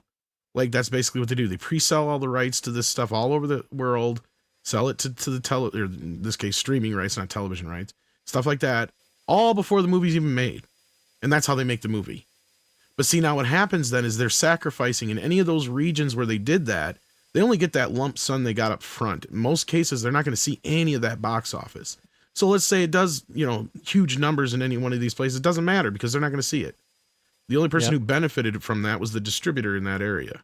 And the movie theater, the distributors, movie theaters, yeah, that kind of a thing. So like it's, to me, and that's where I like got into it with a lot of people over Superman, and to bring it up again, because I said, well, okay, so how is F1 a hit, but Superman is not? And people would give me all sorts of excuses, and I'm like, okay, you're talking about things that were that Brad Pitt and Michael Bay, or not Michael Bay, the other guy, Jerry Bruckheimer. Jerry Bruckheimer. Trying to remember the name. Yeah, I was trying to remember it. I kept trying to say Don Simpson. He's dead, Tom. He died. He's dead. Yeah. No, those guys benefited from that, right? But then they sold the movie to Apple, and then Apple turned around and sold the distribution rights to Warner Brothers. So Warner Brothers flat out wrote a check to Apple for $200 million for F1. Movie paid for. They paid flat out for it out of their own, hands. So that means that movie had to make $600 million at least worldwide to be profitable, which it did. Barely. But you want to know what?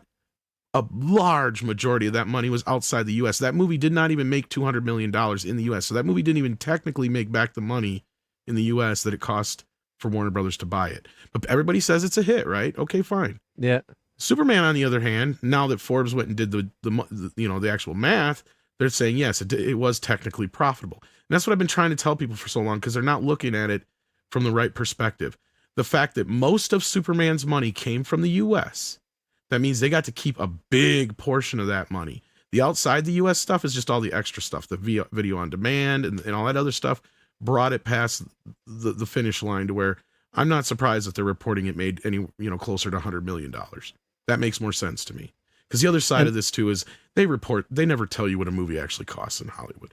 We're learning that. Yeah, with the accounting, you don't. It goes both ways. So like that's the other problem. And the only ones that we can really kind of point to is when you get like the tax returns. And Disney's just stupid for doing this when they do their, shoot all their movies in the UK, so they have to report their tax returns. So that's how Valiant and all those guys get a hold of those things. That's how you get the data, yeah. Yeah, but that, I don't know if that has all the data as far as some of the tax breaks in it either sometimes. And I know sometimes people can calculate that too. So yeah, because you know what the percentages are. Yeah, there's laws where, like, Connecticut had it for a while where I think they got rid of it. They had a tax break for, trying to get people to come film in Connecticut. And actually they filmed a movie next door to me. It was a real minor movie with Uma Thurman, and there's a little like tiny church next to me, so they set it up. And the funny thing was, way back then, I had like this cheesy webcam, but I put like webcams in my like window so I could try to like see what they were doing all day. And then I came back from work. God, ever watching them film a movie? It's like watching molasses. My God, nothing happens for hours and hours and hours. And then finally action. So they were trying to get, boosted. But like, I think F1 was almost more of a marketing ploy from Apple because they bought F1 streaming rights in the USA on the Apple app. Yeah, and Apple made like a bandit on it, basically. Yeah. So and F1 is huge now because of that Netflix show. What was it called? The racing show that they had. And then I'm trying to remember. I'm forgetting the name of it. I know. Not Top Gear. Not Top Gear, but there's another. Someone in the chat will get it because my I'm stream branding. But it's something that Apple, like, if you're not, you don't care so much about winning money, earning money sometimes in terms of how much the movie's going to make. It's brand building and good for your streaming app, and so there's other what's going to happen for Apple too. Because of that movie? They're going to have, I guarantee you, when that movie drops on Apple, which is going to be soon here, they're going to have the biggest subscription boost they've ever had. Yep. The moment people realize that's where they have to go to see it. They can't see it Either anywhere that else. or video on demand or video if you didn't get it already. You know what I mean? And most people don't even have Blu-ray players anymore. At least don't realize they do. No, yeah, they don't. I talked to so many people. I'm like, well, I can't play the movie. Or like, Paulie was had the actress on from the movie that the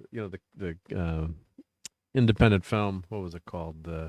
I'm forgetting the damn name of it. But the actress that was in it on Paulie's show, like, oh, do you have a copy of the the DVD or whatever? And she's like, no, I don't even have a DVD player.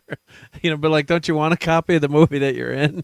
We're kind of joking about it, but like, you youngins, a lot of them don't care about physical media. So, well, a lot of people don't even remember or realize that like their Xbox or whatever will play movies too. Right? I think does the new Xbox still have even if it the has latest a drive model in it, has they usually do. Yeah, they do. Okay, yeah. If it has a drive in it, otherwise, yeah. Some of them don't have a drive. Yeah, I guess right. But yeah. But yeah, Wicked. Yeah, Wicked is a driver for family movies and movies geared towards women.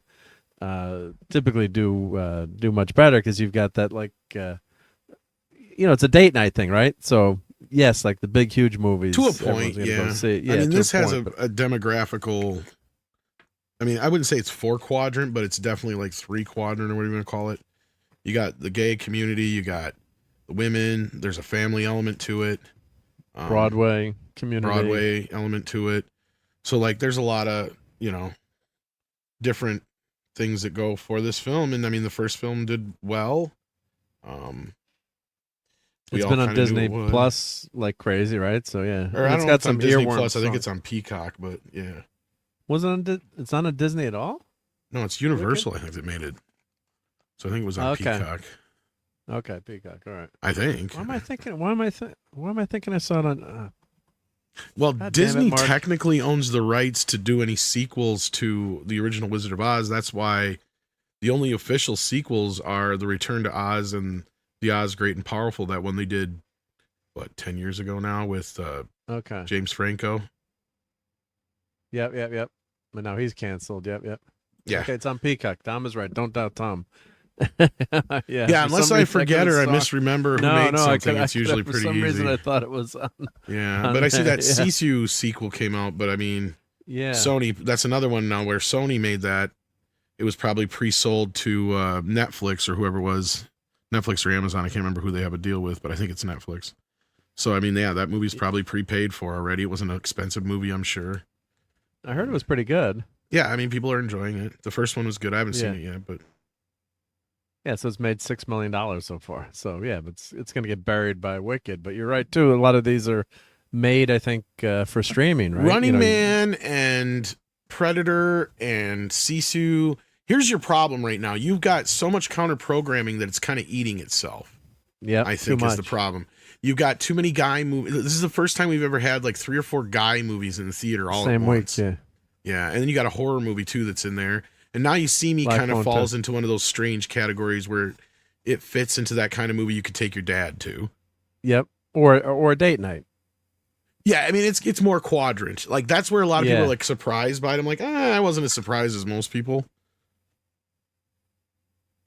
Yeah, no, because that's what I was thinking with that. Now You See Me. Yeah, you could, like, if I had a choice between all these movies, like say I had to go to the movies this weekend, right? I'm gonna go see Now You See Me with my wife, and with my wife, I should clarify. Yeah, I would have gone to see Now You See Me, unless she like begged me to take her to Wicked. She's not a big Wicked fan. I did take her to the Broadway play way back in the day for one of her birthdays with a 0 at the end of it. Was it her 30th birthday? Could have been her 30th. And I bought like front row seats, and it was a lot of fun. Mark, it was great. Mark, we all know your wife is 28. Now, come on. She is 28. She's listening, right? She's listening right now. Yeah, I'm in trouble now. Damn it, Mark. So she's it was been really turning fun. 29 for years. You keep forgetting that. I keep forgetting. Yeah, I kept telling my mom, like, Mom, you can't tell people you're 29 anymore when I'm 39. What was it with our moms and that shit? Like that was our generation's mothers. Like, I mean, I know you're a little older than mine, but my mom did the same. Like, I got to a point, I'm like, wait a minute, my mom's been 29 now for like 30 years, for like 5 years, 6 years now. Something's up. Like, okay, wait a minute. Yeah. Because even though, like, I mean, I'm younger than you, my parents are actually they fall in that in-betweener. Like, my dad is actually a boomer, and my mom are boomers, but Okay. they didn't have me until they were like in their mid to late 20s. That makes sense. So Yep. that's why I kind of worked Which out is the way late I for a did. boomer. Yeah, usually they have Yeah, kids yeah. when Like so they were definitely 18 and boomers, having but kids, yeah.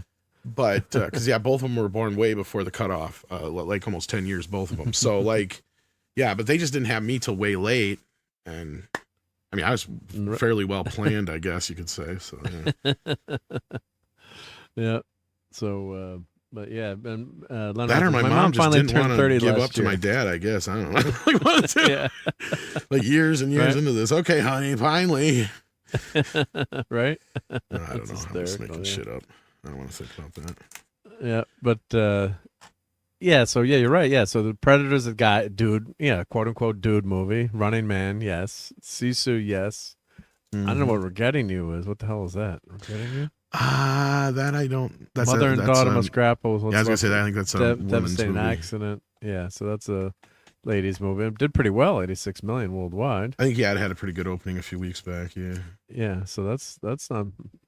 Those movies are doing Nuremberg. really well for some reason all of a sudden because that's one of Sydney Sweeney's only real successes she had was that rom-com / whatever, and then even Okay. what's her face Ryan Reynolds' wife had that success with Yeah, that movie that right after Deadpool opened the week after Yeah. Deadpool, they put that in, and so for the some one that's reason all of with a the sudden lawsuit. and didn't that one with Sandra Bullock and Channing Tatum do really well too? I wouldn't say well, but it did all right. The Lost City or whatever the hell it was called. Yeah, decent numbers for that Yeah, it did type decent. of movie. So yeah. those kind of movies seem to be doing well, but I mean, those are kind of Hollywood. I mean, honestly, if you think about it, those are some of the oldest kind of movies that kind of stick around, like because those go all the way back to like the 19 30s and 40s kind of safari films, and we Yeah. always have the rugged Adventure man film. and You know what we watched last night? what's one? Kathleen Turner, Michael Douglas. I was just gonna say they're just like Jewel of the Nile and Romancing the Stone, exactly, and that's what those movies were paying homage to, right? So like, Yeah, so I'm like, let's watch an old we always get stuck in the blockbuster syndrome, like what movie we're gonna watch tonight. Like I'm just putting on Romancing the Stone, right? And God, I didn't know the story of the screenwriter for Romancing the Stone. It's so tragic. I'm assuming you know. I don't know if I'm familiar. I mean, So what happened was me, but yeah, because I always but it's obscure. I didn't I had no idea, but until I'm always reading the internet as I'm watching a movie, which pisses my wife off. But I do that too. So, but it's usually because I know that guy. Who the fuck Yeah. is that guy? Who is And that? like the third time I got, who the hell is that guy? And I'm like, Right. finally, whoever's with me, or I'll just do it myself. Just look up the phone. Oh yeah, okay, that's who it was. Or it's not who I thought it was. Yeah. So okay, no, I don't think I knew this. Yeah, Okay, so Diane Renee Thomas, right? So she was a screenwriter who wrote Romancing the Stone, her only produced screenplay credit. She was originally hired to write the third Indiana Jones film, completing the first draft set in a haunted house before Lucas and Spielberg decided on a different approach.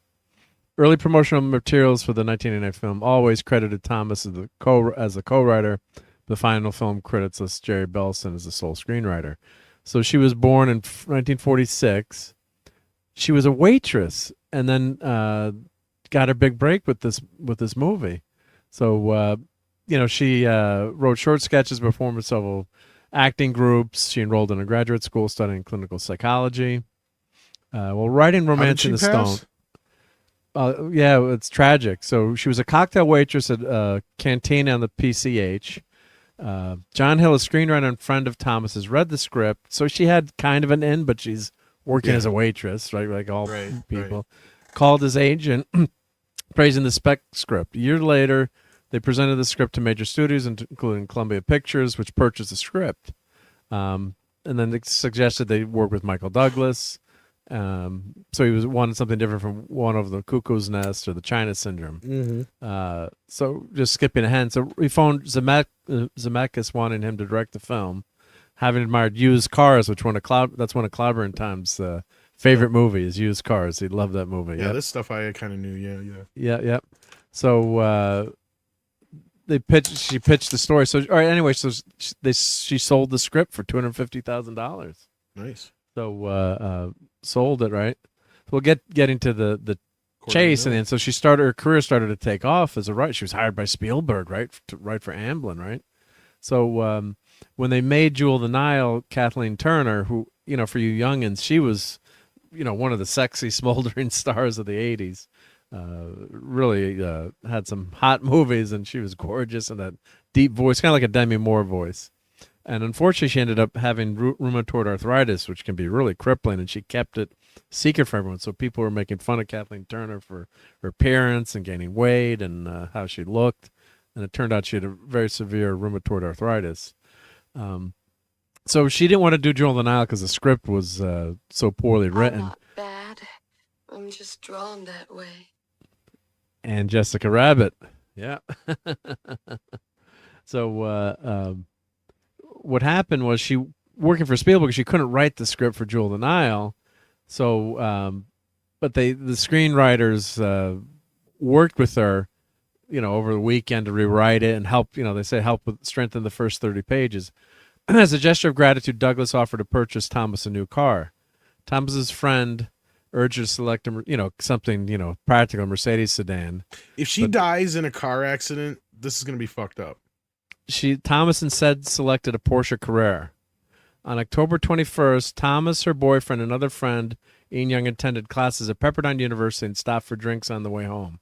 The group was traveling in Thomas's new Porsche Carrera when the car, traveling about 80 miles an hour, spun around on the PCH and struck a telephone pole. Wow. Thomas was killed instantly. Young was taken to UCLA, where he died from his injuries 2 hours later. This is fucked up because this is more fucked up than you know, and I'll tell you why. Who else besides Steven Spielberg has to do with Indiana Jones? Well, Lucas, right? George Lucas. Look up Lee Brackett. Lee Brackett? Look up Lee Brackett. This is fucked up. Or no, what's her name? Fuck, that's not it. Not Lee Brackett. Who is the original writer of Empire Strikes Back? Oh shit, what the hell's her name? It's something Brackett, I think. Or Lee something. I'm trying to... Lee Brackett. Yeah, Leigh. Okay. Oh, just different spelling. Okay, so yeah. Different spelling, yeah. I was right. Okay, so look her up. Yeah. And then look at how she died and what she was doing when she died. Okay, so she wrote Martian Quest. She wrote The Empire Strikes Back, and she died in a car accident while writing. Yeah. George Lucas will have you killed. Oh, my God. I think I've just stumbled upon a conspiracy. Yeah.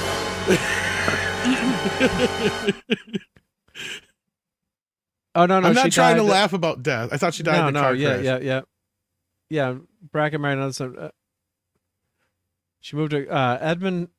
No, Eben Hamel died of Brackett. No, they're saying she died of cancer at age 62. Oh, it was cancer. I thought she died way earlier. Nope. So no conspiracy theory there. Yeah. I thought she died while they were making the movie, so she couldn't do the rewrite. What the fuck?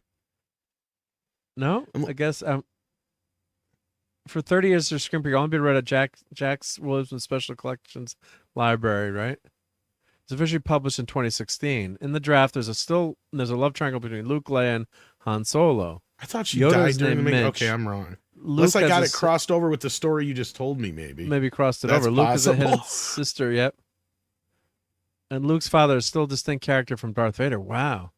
It appears as Force Ghost on Dagobah. You know, Solo. I probably did because they probably talked about it in some making of... Maybe, and then you got it mixed up, Indiana Jones is what I'm thinking. You're right. Yeah, so the boyfriend was convicted of manslaughter, tragic accident, so he didn't do any jail time. He just got... But then, like, they never let her do a rewrite, though, on Empire, because that's when Kasdan came in, and that's probably where I got crossed over, yeah. Oh, so they finally published the script. That'd be fun to read. Yeah, that just come out a few years back, and that's where I was like, I swore, maybe I must have gotten those two stories crossed over. Yeah. Thank you for doing that tonight, because I wouldn't have otherwise... this flipped me out when watching the movie. I'm like, oh, this is so damn tragic, because she's so nice. This movie was so good, Romancing the Stone, and anyone like that, dying, age 40 or, so young, and your career is just starting to take off, and, and then I wonder how Douglas felt too. I mean, was that Michael Douglas or was that Douglas the producer? I wonder. Why wasn't he Probably, both? right? I get, yeah. Who on Romancing the Stone? So I think he was Who the producer on it too. Let's see. Produced I by wanna Michael. say. Yeah, Michael I was gonna Douglas. say. Yeah.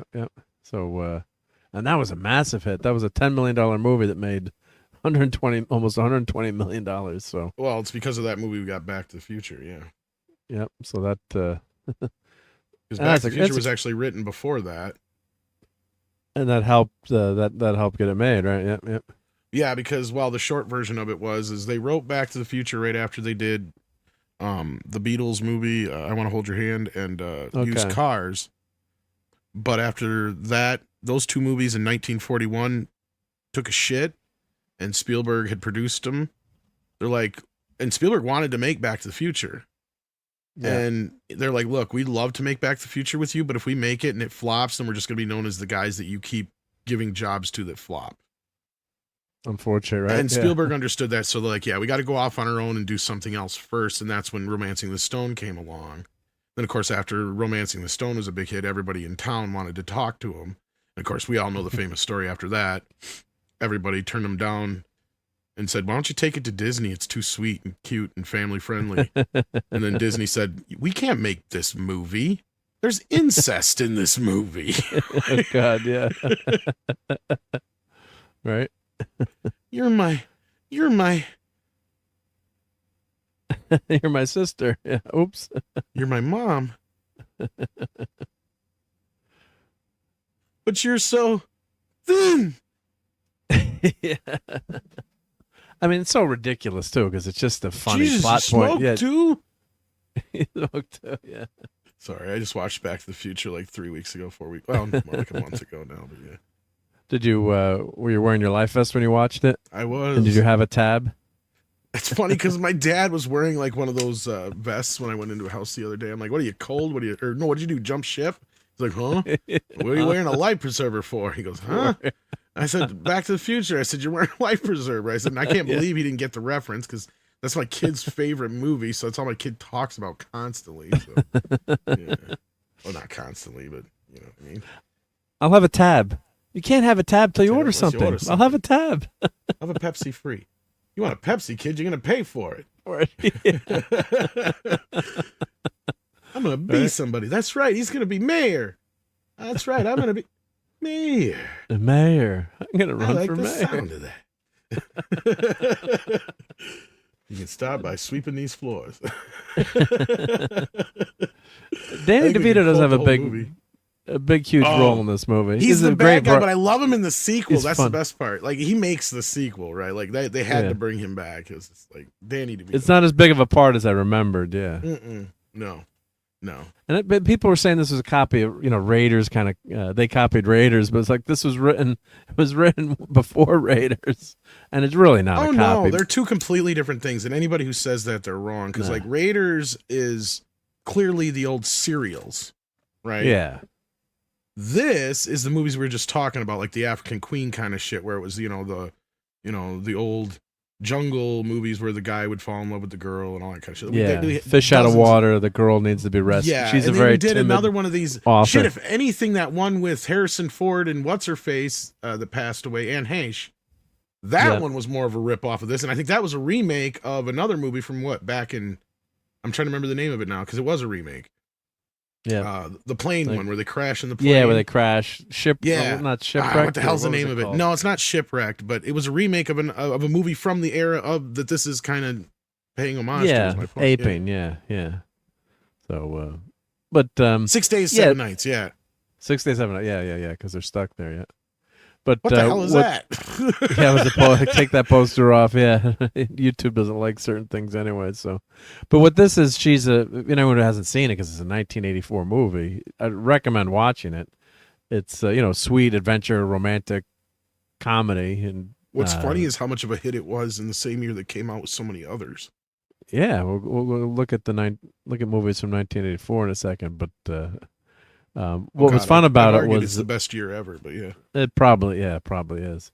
But she's an author. She's a famous author in New York who gets her sister gets kidnapped. Romance she's novel bring this author. Romance, yeah, and she's looking for. She keeps waiting for her character from her novel. Basically, she's a cat lady stuck at home Well, that's supposed to be that's the joke, right? Is she can write all these romance novels, but she's never actually had any romance in her life. Yeah. Of course, as gorgeous as she was back then. Well, they had to uglify her a little bit. Yeah, yeah. And there's an opening scene where it's like a scene from her book. They reenact one of the scenes from her book, and it's her in the scene. And she's pretty cute. Yeah. So she was a hot ticket at this time. I remember she was probably one of the biggest actresses at this time. Yeah, in that 5-year period in the 80s. Yeah, you can see how gorgeous she was. And see, that's the funny thing when people talk about like, oh, look at her. That's a oh shit, what's her name? Mary Ellen Trainor. Yeah. Trying to remember what she was in. She's in Lethal Weapon. She's the therapist. Oh, that's right. Lady. Yeah. She died a few years back here. Yeah, she died of cancer. That I know. Okay. But now what was I saying? I lost my train of thought there. And that's about how women we don't have real great like go back to the 80s. People forget how big Kathleen Turner, Goldie Hawn, all these great actresses from the 80s were huge, and it was like I didn't care. I mean, I'd watch Private Benjamin. Jamie Lee Curtis. Yeah, fuck. Trading Places. Hello. Yeah. This poor guy doesn't last very long. Yeah, to hell with Pretty Woman. You had the original hooker with a heart of gold in Trading Places, right? Yep. And that was more believable because it started out as more like a business proposition. Like, and yes, technically Pretty Women does too, but like we all know how the real Pretty Woman, if it was a real true story, we know how that movie would end, right? Oh, yeah. We know. Yeah. He'd wake up and his booze would be gone and his jewelry. Yeah, everything would be gone. His cash. Boom. That'd be it. Oh, it wasn't Kathleen Turner in the beginning. It was a different actor. I thought it was supposed to be Kathleen. They made someone look like Kathleen Turner, I guess. In the beginning. Or is that her sister? Kimberly Herron? Yeah, and that her sister? Because that's the whole thing what it's about, isn't it? Or is that just one of the people in but I don't know if that's... oh, wow. Let's go back to that last one. Well, I don't know. Or is that in one of her fantasy things? This is the beginning where it's okay, I was gonna say it's one of those fantasy things. Okay, where it's so it's American actress model, Playmore Playmate. She's the Dream Ghost in Ghostbusters. Okay, yeah. The tent pitching scene, yeah. Beverly Hills Cop 2 music video. Okay, yeah. All right. Oh, she's the chick from the Legs video too. Okay, Legs, yeah. She's got legs. Legs, yep. She knows how to use them. You know what's sad is that's probably ZZ Top's biggest song or some shit. You probably look it up. Yeah. So that wasn't. Surprised. I thought that was Kathleen Turner because they're not sure. Canceled. Yeah, can't get out of here canceled. My ratings just went up. Yeah, it's a PG movie. Your ratings also went up. That's true. Yes. Yeah. What's rising here? Yeah. It's getting a little warm in here. What do we get to watch a whole movie here? Why not? Yeah, why not? Yeah. But it's we got 200. I wanted to make sure Michael I got Douglas to those does a great job playing Kurt Russell. I mean, yeah. Oh, good. Even stole his hair. Yeah. Think about it though. Kurt Russell could have played this just as well. Yeah. And Goldie Hawn could have played that. Exactly. Oh God, can you imagine how much that would have been funny as shit? Yeah, no, that would have worked. Yeah. Well, that's the thing I know is that both of their biggest movies, I think, is Overboard, or at least that's his biggest movie. Shit, I'm trying to remember what Private Benjamin might have made more. That was People forget how big that fucking movie was. Not only that, she got nominated for that. Nominated for an Oscar for Private Benjamin. Wow. If I remember correct. Let's check out the movies from 1984. Yeah, there's a lot. That's got to be the yearly.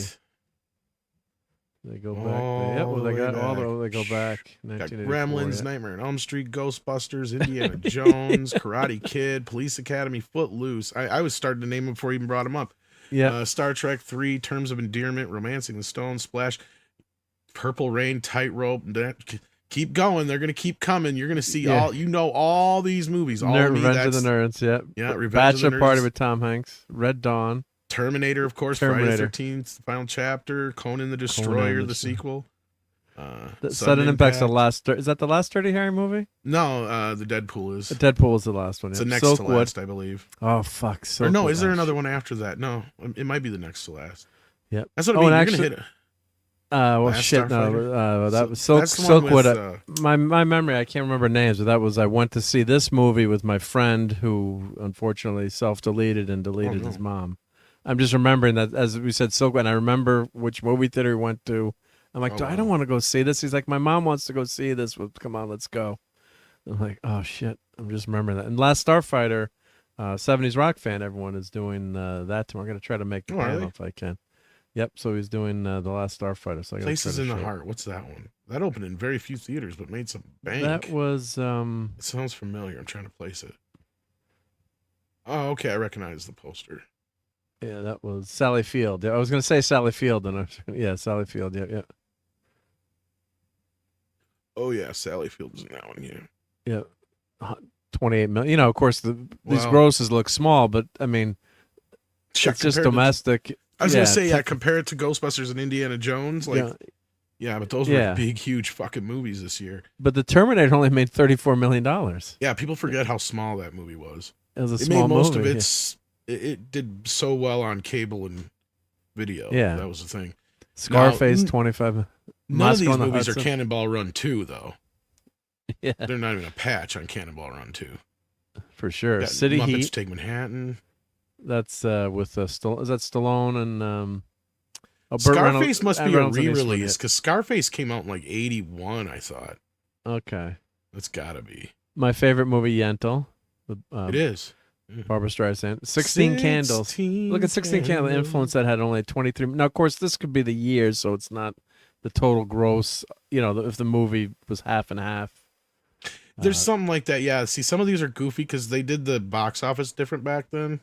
Yeah. So you guys got to keep that in mind too. Yeah. Yeah. So because like the Superman movies are fucked up because they didn't keep track, or the studio didn't do the international like they do the domestic now. So like Superman 2 looks like it didn't make any money when it was really one of the biggest movies of that year. Right. Yeah. So like, yeah, because they just have the domestic gross for it or whatever. Top Secret, one of the great airplane-esque movies of all time. Yep. Hot Dog the movie. Stone made more than Top Secret. Really? Yep. Hot Dog. Wow. We're doing this on. I got to tell Nick we have to do this for the winter this year.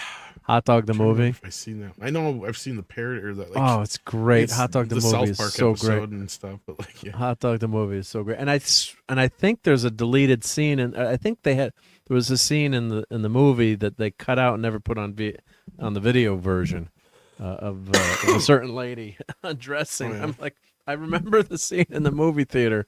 That was with my buddy who self-deleted that night with Mike. I'm just remembering these things. And one of the guys couldn't get in because it was a rated R movie, and they wouldn't take his idea, so he had to like wait until like someone would agree to like get him into the movie. Oh, gotcha. One of those deals. It was kind of stupid because they were supposed to let him in as long as he had somebody who was 17 with them. Like that's usually he was trying to use a free. He had like a free coupon to get in. Oh. And so once he used the coupon, like they didn't give a shit as long as you were paying. And he's like, "Well, I'm going to use my free coupon or whatever ticket to get in." And like, yeah, but where's your parent? know, it's like, so he missed some of the Cortese. He missed some really good scenes. An Hot Dog, yeah. And hail to David Jones. How's it going? Yeah. And this is a loaded fucking year. Yeah, Never Ending Story. I thought Never Ending Story did better than that. See, that was internationally. That was a much bigger movie. Yeah, and plus, it depended when the movie was released. This is not the whole. Could be not the whole run. I think that was a Christmas release. You might be right. Yeah, Uncommon Valley. What a great was movie a big with one, Gene Hackman. Oh like, God, love that movie. I mean, it's sad, very sad movie, but very well done. Dune. Yep. Blame It on Rio with Michael Caine. See, if Dune didn't cost so much, it would have been a hit. That's the problem. Cost too much. Yeah. Soldier Sword, Angel, Lassiter. Now we're starting to get into some of the lesser movies, but I can't believe it. Yeah, Amadeus, that's got to be wrong. That came out in December, so like, yeah, that's probably why. Yeah, it's just the whole Ice Pirates is my first memory of in a movie theater, even though I have like some weird memories of like E.T. and Return of the Jedi, but which is weird because I shouldn't have memories of E.T. because I was only like 2 or 3 years old. But yeah, But I do remember seeing Ice Pirates because it was this thing that stuck with me, and then I finally figured out what the movie was like years later. So yeah, The Big Chill. God, that was a Starman. massive hit with like Yep. the 40-year-old crowd, right? Yep. I thought that come out a little earlier too. Was that Does 84? it tell you when? I guess it was. Yeah, original release. Let's see if you know. Oh, so they have the original release and then Yeah, they released that's it They twice. must have been, yeah. Starman, that was a pretty popular movie. Man. Dreamscape, The Cotton Club. See, I remember seeing Pinocchio in the theater too. Yeah, it's a re-release. Yep, I remember to that. bring him back. Yep. And Tank. This is with yeah. What's his face? James Garner. James Garner. Yeah. And it's kind of based on a story where a guy built the tank and he's like running over the town. Why do you have a tank? Well, it's kind of hard to shoot yourself in the face when you're cleaning it. The Rescuers, yeah. Yeah, re-release. I remember going to Cloak that and too. Dagger. Yeah. Christine. Oh, that's an old re-release. Yeah, Speaking of yeah. Stephen Christine, King. that's Steven Spielberg with the car. Yeah, No, the Cloak and Dagger should have been the one with Henry Thomas. That came out that year. that's probably where they're showing the wrong poster. Probably. Yeah, Probably. Yeah. But just look at Johnny Bolero. Dangerously. Bolero. Bolero. Like even the flops. Like look at this is The one of the flops are flops, good. right? Even the flops are Dangerously. technically good. To Be or Not to Be, like that's one of Yeah. fucking I think Mel Mel Brooks' Brooks. worst one. But yeah, like Yeah. you know, even Mickey and Maude. I can't believe Mickey and Maude didn't make more than that. But that again, like you said, this might just be what they did at the end of the year because that would have come out Yeah. Oscar time. Nightmare on Elm Nightmare on Street. Elm I know Street. that made a hell of a lot more. See, yeah, 25 million. Yeah. That's what that actually made. Yeah, so that's So that is should this be the actually way up there, Oh, is that yeah. number the total or total gross all time? I guess. Yeah. So see. so that's the number you really got to look at. See, yeah, because the to original compare. Nightmare made like 25 million exactly. Yeah, Beverly Hills Cop 234 made more Yeah, money. exactly. Yeah, Made Beverly more Hills money Cop than is Indiana Jones. actually the number one movie of 1984, technically. Yeah. Technically. But you'll get people who will argue about Ghostbusters, Indiana Jones, and Beverly Hills Cop because of that. But yeah, because of the box office numbers are all kind of trust me, bro, and some. Yeah. And Romancing the Stone, you see how big it was. And Splash actually saved the Walt Disney Company. It was a big splash for them, yes. Yeah. So this is when they'd gone into live action, and it was the Not just live action because they'd always done live action, but this is what they. But their like first adult release, live action. Yeah. So what did they call their movie wing back then? What did they This was rename it? Touchstone. Touchstone, yeah, Touchstone. Yeah, and right, it was what's his face? Katzenberg. That was Katzenberg. Yeah. So this Yeah. movie, because Disney at this point was I believe it was their first flirting with PG-13 bankruptcy. movie as well. Yeah. Was flirting at bankruptcy there. Yep. Oh, Teacher in Moscow on the Hudson. Yeah, Moscow on the Hudson with Robin Williams. Yep. Yeah, because Black Cauldron was gonna kill him, and Yeah. I think that came out this year too, because they spent so much fucking money. Yeah. So that movie really, they were people were talking about Disney going bankrupt at this point. Well, yeah, because Katzenberg wanted the Dark Crystal to be dark, and the movies they had come out at this point, other than Splash, hadn't done well. The Great Mouse Detective didn't do well. I can't remember what was the other. Oliver and Company was after that, but they needed something to reinvigorate the company, and at that time, Katzenberg was kind of trying to make Disney what he did over at DreamWorks, and so he went in with Black Cauldron. He's like, okay, we got to get adults in the seats too, besides kids, because at that point, animated films just meant kids. That's what the stigma they were getting. So he was trying to we're gonna make this really dark and really cool, sword and sorcery movie because it was based on a series of books. And they were set up to try and do a whole line of these. Now, you guys got to remember also, this was one of the most expensive animated movies that Disney ever made. You had guys like Don Bluth and Tim Burton working on this movie at the time that were animators on it and stuff. And after the movie was as it was getting done, Katzenberg took a look at it and goes, "This is too dark. This is too scary. We need to do." It's like, Lighten it and up. the animators are like, "You can't just change It's an animated movie. It's an animated movie. They're like, you can't just reshoot it like a regular movie. This is going to take tons and tons of work. So like, yeah, so this movie got, yeah, so if it wasn't for Splash, the company would have been completely bankrupt because of Black Cauldron. You're not wrong. Like the movie would have just tanked them. I remember and then reading Roger about it at the Rabbit time. really saved the company. If anything, Yeah. Roger Rabbit was more responsible for saving the animation side, because at that point, you know, Oliver and Company had failed. The Little Mermaid was just a, you know, on the had Roger Rabbit died, I mean, that probably would have killed Little Mermaid. You know what I mean? They've been like, fuck this, we're shutting down the animation side. Disney is now just going to be Touchstone. Right? And then Like, you had that's- that second golden age of Disney animation with the Little Mermaid. The Little What a Mermaid, fantastic which- movie, yeah. The Little Mermaid. It's phenomenal. That movie and the soundtrack right time, too. right place. And I mean, it's weird because Oliver and Company almost feels like it was like 2 or 3 years too early, or maybe even 5 years or so too early. Because it was, again, that's Katzenberg trying to do what he did over at DreamWorks, bringing in a bunch of name stars. Because look at Oliver and Company. It's, you know, Billy Joel and fucking Huey Lewis and Yep, and didn't Cheech work. Marin and Bette Midler and like a whole bunch of movie stars in a Disney movie, and the movie tanked.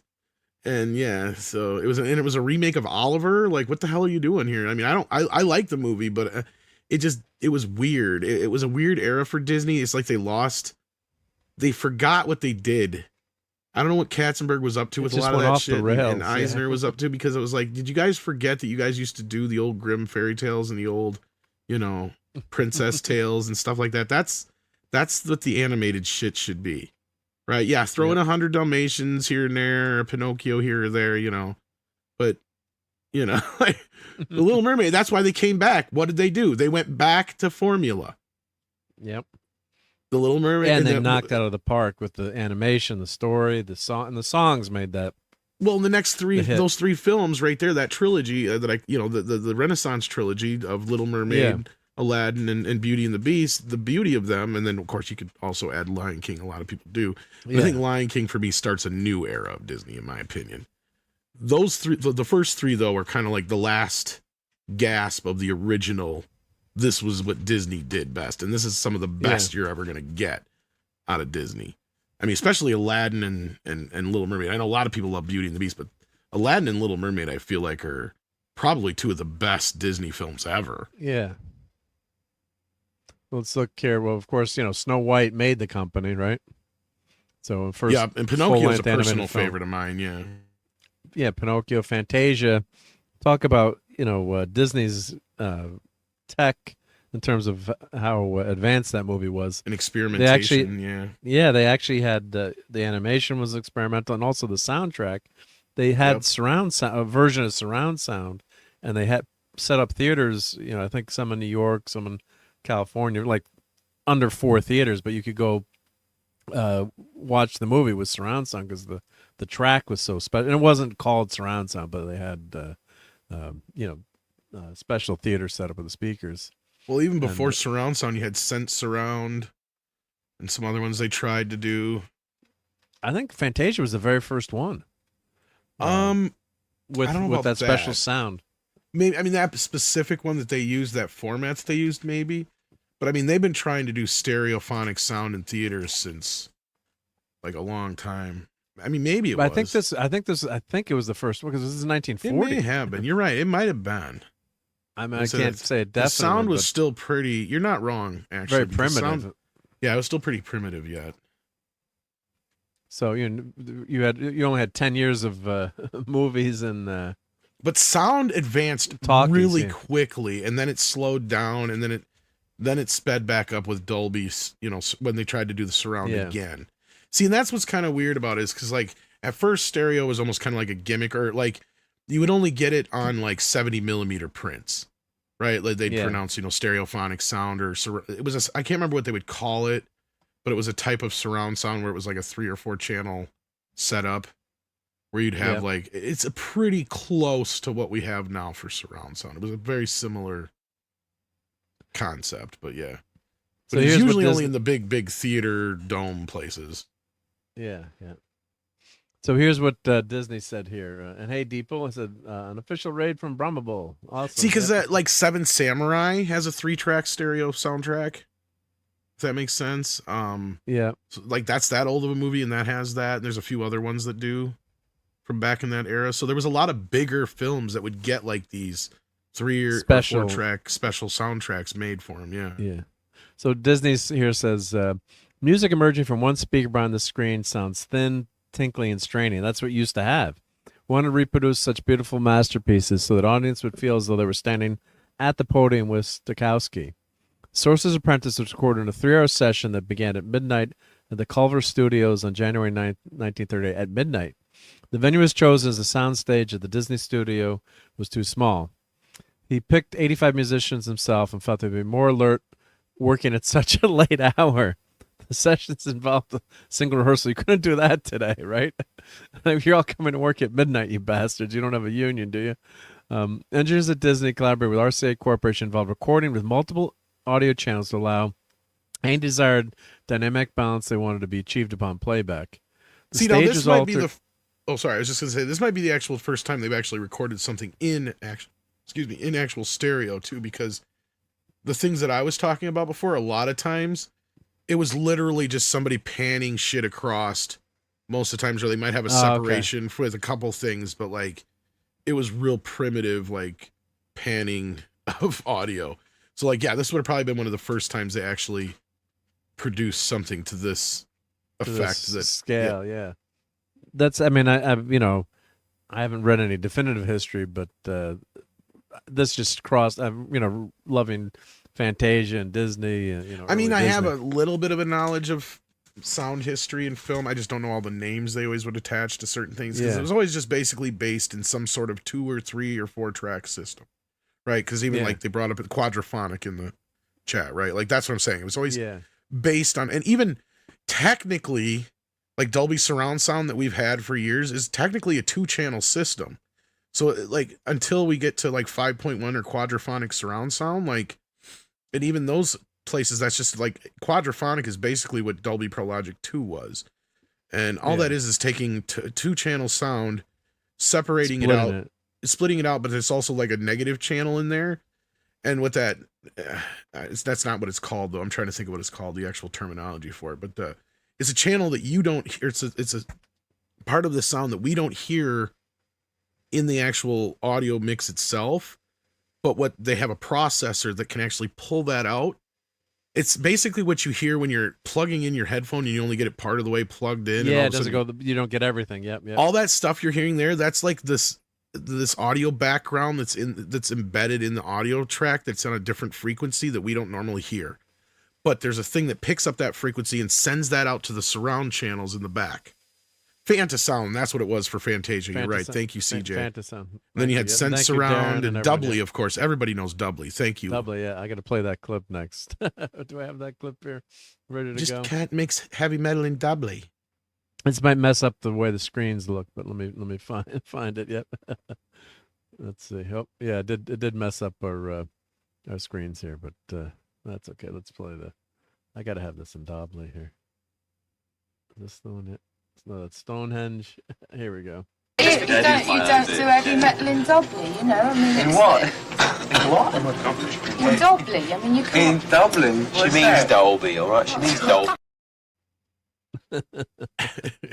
It's funny. I heard the story of that. I heard for the first time in that book, the Spinal Tap book that just came out. She actually came up with that line. Oh, she came up with it? Oh, yeah. Great. And she did it in rehearsal and they wrote it down. They're like, make sure you find a place to do that line. Because it was in different context when she did it in rehearsal. But when she dropped it in the movie, then nobody expected it. So, yeah. So it was just perfectly timed. Yeah. Because they didn't know when she was going to bring it up, but she just knew at some point. She just found that perfect plot just to, you can't mix heavy metal and Doubly. Everyone was so great in that movie. God, yeah. Did you get to see 2 yet or not? I finally saw 2. What'd you think of it? Yeah, we haven't got to talk since you saw it. Yeah, I thought it was good. It wasn't like, oh, I can't, it was like, hey, you get the band get together kind of, but it didn't, the trailer seemed to be much funnier to me, than some of the scenes that they were good, but it was almost like, this should have been just like a made for TV movie kind of thing, or just it kind of almost is a special, which it is, but it wasn't bad. And I don't think they, you know, you just love seeing the gang together, and there's some funny bits. I love the scene with McCartney. That was I was gonna say I figured you liked the McCartney bits. The McCartney bit was. The Elton John bits weren't as good because it was a little bit more thrown in there and not as organic. A little bit, but the fact that McCartney went out of his way, and then he's talking about Big Bottom. Big Bottom, like, yeah, that's poetry. It's poetry, yeah. And I was gonna waiting for him to play "Lick My Love." Flesh tuxedo. Yeah. He did it though. He did it. Yeah. And David gets pissed. Yeah, David's jealous of him. He's just He just comes in and starts throwing his weight around, you know. He is fucking Paul McCartney, right? I mean, and I love how like you know, DeBergie's trying to explain that to us. He's like, well, he is, you know, like Paul McCartney. Yeah, but it's rude. You know? It's rude. That was the best scene in the movie. I thought that was. Yeah, that was probably the best bit besides the Stonehenge bit, because that's the other that I was glad. I mean, the other thing I was glad about is that the movie wasn't a bunch of repeats of the original jokes, because that's what I was afraid of, is that we were just going to get a bunch of, you remember the first time we did this joke, we're just going to do it again, only 5 times, you know? Yeah. But Stonehenge has always been one of those things with them, where especially if you followed, you know, the stuff over the years, I don't know how closely you have or all the other stuff you've seen, like when they did Break Like the Wind tour, the joke was Stonehenge was so big they couldn't get it in. So like on the screen behind them, while they're playing the song, you'd see this crew trying to get the Stonehenge onto the stage through the back door. It doesn't fit, yeah. And then they eventually get all like chainsaws and shit, and they're like chainsawing it down. And then to get it done finally inside by the time the song is done and shit. Like that's the whole gimmick. So every time, and then they had a blow up one at one point, another one. And so every time they've done a tour, they've done something different with Stonehenge. So this time they did it's going to literally crush the band.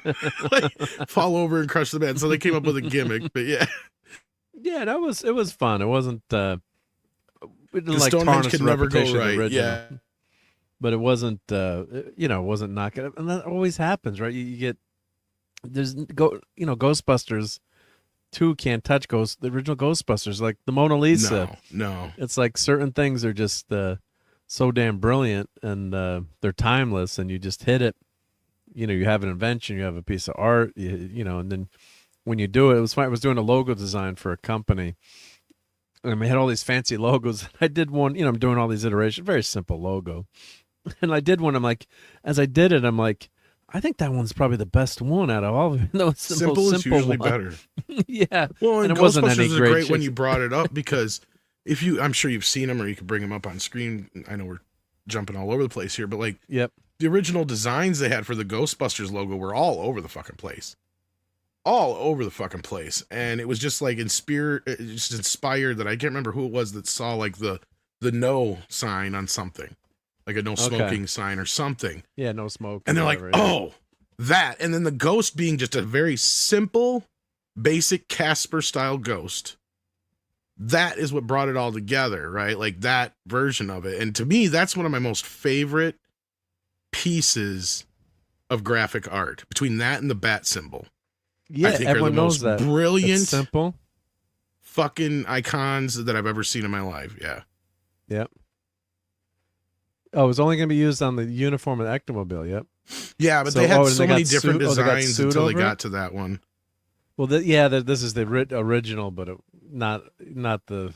This is the final there's one version, goofy right? thing about it that most people don't know, but it gets flipped in the UK because of this, and that's because the no sign is wrong. It's backwards. It's supposed to be going the other way. Other way, okay, Yeah. Yeah, the Star Wars. That's that's a famous logo. Yeah, I'm just trying to scroll through. Oh, here, Ghostbusters. Well, that's not the one I was even talking. I'm talking about the many ghosts that they had. Yeah. Trying to see what. I got a book that has them, and I'd have to go. Has them all in it. Yeah. Yeah. But why did they get sued? I guess. I'm not sure on that part. I never even heard about them getting sued unless there was. Well, of course, there was, because Columbia had the, there was the original the TV show Ghostbusters, so they had the reel to them. Yep. Yeah, here's a couple of them here. Yep. I can bring them up. Excuse me, sorry. And hail to everyone who's joined us. Hail to Joe Dog. and Darren, and let's see who Clay is here. Okay, a bunch of people joining us from so this is stream. I mean, you can see where they're getting closer and closer to it. These aren't even all of them. These are just a few of them. But they went through so many different ones. If you want to share my screen. Yeah. There we go. Yeah. There's just a couple of them anyway. But as you see now, they're down on the third one. They kind of had the ghost close. They just couldn't quite get, Yeah, it doesn't work without the no, right? I mean, that's not a good logo. I mean, they're trying to do a cop there, right? I guess like a cop's badge. Yeah, it's trying to look like a badge, exactly. Like because the cops and the firemen. I'm sure that's where they got the idea. Yeah, they're like, we'll just make it Ghostbuster, another, Yeah, simpler is gooder for sure. Yep. And hail to JT Kirk. How's it going, JT? How about those lines, right? And the only time I've ever liked one of the best logos ever being the Batman logo being fucked with, and I shouldn't even like it, but that 89 logo on the costume where they added the web feet on the bat. I just loved it for some reason. You loved it? Yeah. I don't know why. I still to this day couldn't tell you why. Because the bat symbol itself is already perfect. Right? It's like, don't fuck with it. In fact, I don't like any time when they try to do like, the Dark Knight version where it's got the flat top and it's like, yeah, you're just getting. Yeah. It worked. Leave it alone. Don't mess with it. Yep. Oh, and I love how it has such a really kind of like the history to where it got where it was. I mean, there wasn't too much variance on it to get there. Kind of like Superman, there was a lot more variance, right? Like you go from just a simple S in a shield we just saw, to where it got to the triangle, But And so JT rolls in with a huge super chat. Says, Alan Moran to your New York Football Giants. I thought they had in the bag in the fourth shot, but they bet too boldly listening to Quark. Yep. All right, so let's play a few clips here for Mr. JT Kirk. Mr. Kirk. Captain, I see no reason to stand here and be insulted. There's only one thing I want to say to you, Commodore. You're a dumbass. You're a dumbass. Double dumbass on you! I like you a lot. Yeah. Thank you, JT. Yep. Yeah, I thought that, and as a Giants fan, sports ball for a couple seconds here, they were playing the Lions today. Like, the Giants season is toast, so you want your team to lose every game, because you want the better draft picks. So the Giants were perfect today. Like, they went to overtime but still lost. So they looked good all day but lost the game. So that's like perfect for the draft picks. Right. It's like there's no point at this point in the season to win anything. But thank you so much for that, JT Kirk. Much appreciated. And we did have a question here from Joe Dog. What's your comic book crush? And he says Donna Troy. Someone said Firestar on animated. Yeah, I agree with who mentioned Firestar. That was CJ. Yeah, Firestar. Ooh, I got some Firestar figures. Look wise, probably like Mary Jane or somebody along those lines. But I mean, gosh, I don't know. Yeah, well, Mary Jane, especially as she's drawn later on, and maybe Sue Storm is probably the best example of a good. She's always drawn gorgeous, yeah. Well, not just that, but her and Reed, I mean, at least from my memory, I don't know if they've ever had any real, like they got a good relationship and all that kind of business. So. Yeah, they pretty much stray, right? Don't go into any, like, what's happening with Mr. Fantastic and Mrs. Fantastic. Yeah, I mean, they always seem to have a pretty good thing going for them. I just say that now because somebody will come up, wow, in fact, in 2003, Sue Storm had a torrid affair with Wolverine, and they had a baby, and like that. I don't know, because they do weird shit all the time in comics now. I mean, we used to kind of joke about some of the soap opera-esque elements of them when we were younger, right? But I mean, now it's almost like these things are going to make you gay, okay? Like, and hail to Admiral Teague. Hey, Admiral. JT is a power girl. I would say I'll do something obscure here. Carla Soflin, Moonstone. She was probably. I thought she was always. Or Screaming Mimi was also very, very cute. From the Thunderbolts, the real Thunderbolts. None of these fake Thunderbolts. And I mean, not to get on the topic of Superman again, but this is one thing I feel like is kind of missing. Is like, it's one thing that we have family entertainment, but like when it comes to the superhero movies, like what happened to the good old wholesome stories? Like they just don't exist anymore. It's like, that's why I was kind of happy with Superman. Even though Superman did kind of lean a little bit into the PG-13 era and stuff like that, but arena or whatever you want to call it, just, I don't know. Where are some of these more family-friendly-esque superhero stories where there's really good, clear-cut good and bad? You know, kind of going off of the Wicked thing we were talking about earlier too, right? With, you know, everybody's an anti-hero, or even the heroes are horrible. And, you know, just sometimes we need the big blue Boy Scout to be the big blue Boy Scout. Right? So here's Carla Soffin, so you can see why I thought she was drawn pretty well. Actually, she did play a version of Carol she wasn't Carol Danvers, but of Captain Marvel at one point too. But you can see if they had drawn her this way, it would have been a lot better, than this version. So that's Carla Soffin, aka Moonstone. Yep, Kirk Busiek. God, that was a great run of comics when that series came out. The original ones. Yep. So, hello, nurse. Yep, says Keely, right? Yeah. You know, I've been thinking about this, and you know, it's not fair that I pick like Mary Jane or even a Lois Lane or something like that, because they're not technically superheroes, right? They don't have any superpowers. They're not. Yeah. No, so I mean, I guess if I'm gonna pick, you know, somebody, I don't know if they necessarily have a comic book. But this lady here that I'm sharing down below here, she definitely has some powers. So I guess this would be my pick right here. This lady right here. This was a family-friendly show. Yeah, it was. It's not. I've used the F word a few times. I think we got pretty racy right off the bat. Yeah, we did get pretty racy. Yeah. When I'm around, all bets are off. Like, all bets are off. You never know what's going on. Oh my God, that's horrible. Yeah. How much is her bound? Exactly. Oh my God. That crazy to fucking hot ratio going on there. Yeah. She loved him so much. Loved me a long time. Oh my God. Long time. Actually. Yeah, she's not even Asian. What the fuck?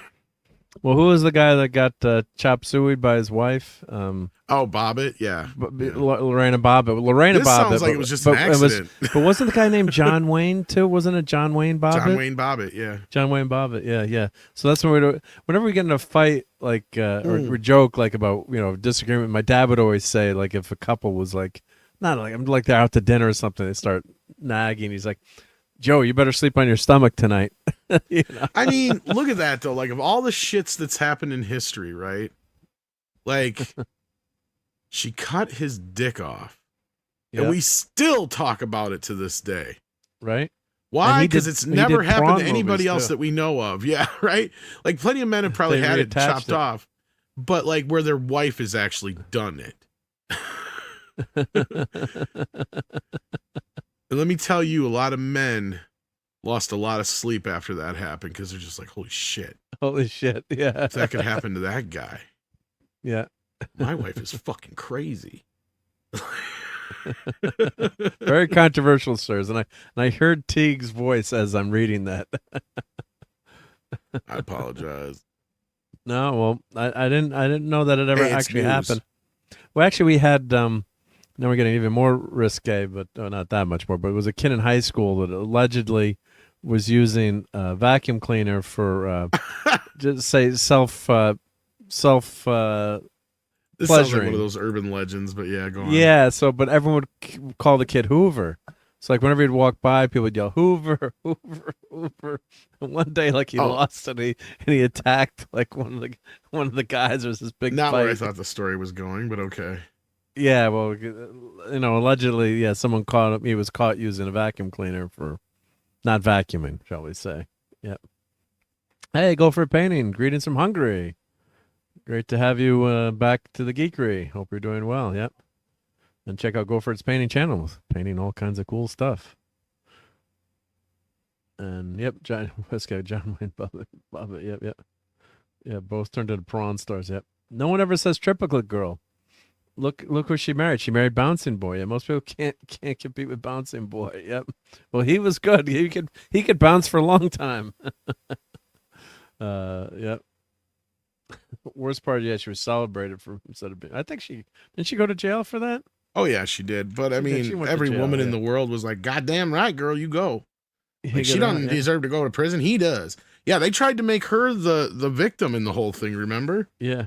Because like the whole reason was, well, what did he do to make her do that? Because like that just tells you like the biased, right? Like that it was going out of the way that the world worked. That it's like the way women are like, oh, we've always been bullshit. You chopped a guy's dick off, and they still made you the victim. Like, and we have we get the female perspective of that now. As Courtney joins us just at the right time. Well, I didn't want to go too deep into it because the whole accusation that stuff's classic. Yeah, I was gonna say because the accusation she made that was never proven, right? Like I don't think he even ever admitted to it or anything like that. But every woman I think has threatened to pull a Bobbitt. I know, right? And that's what we're kind of getting at. I don't know if you heard us. It's like of all the things that happened in our lifetime like that, like that's the one thing that kind of really stuck out. That and OJ, right? Like, nobody remembers Reagan getting shot. You ask a kid, did you know that Reagan got shot? No. When did that happen? 1981. Yeah, exactly. Let's go to the videotape. Yep. But no, everybody, you say, do you know who, John Wayne Bobbitt, Lorena Bobbitt? They're like, oh yeah. Right. No doubt about that one. Yeah, it's literally called like pulling a Bobbitt. That's what I mean. Like it became, like I said, nobody else has done that. I'm sure plenty of guys have had their dick chopped off, but not by their wife.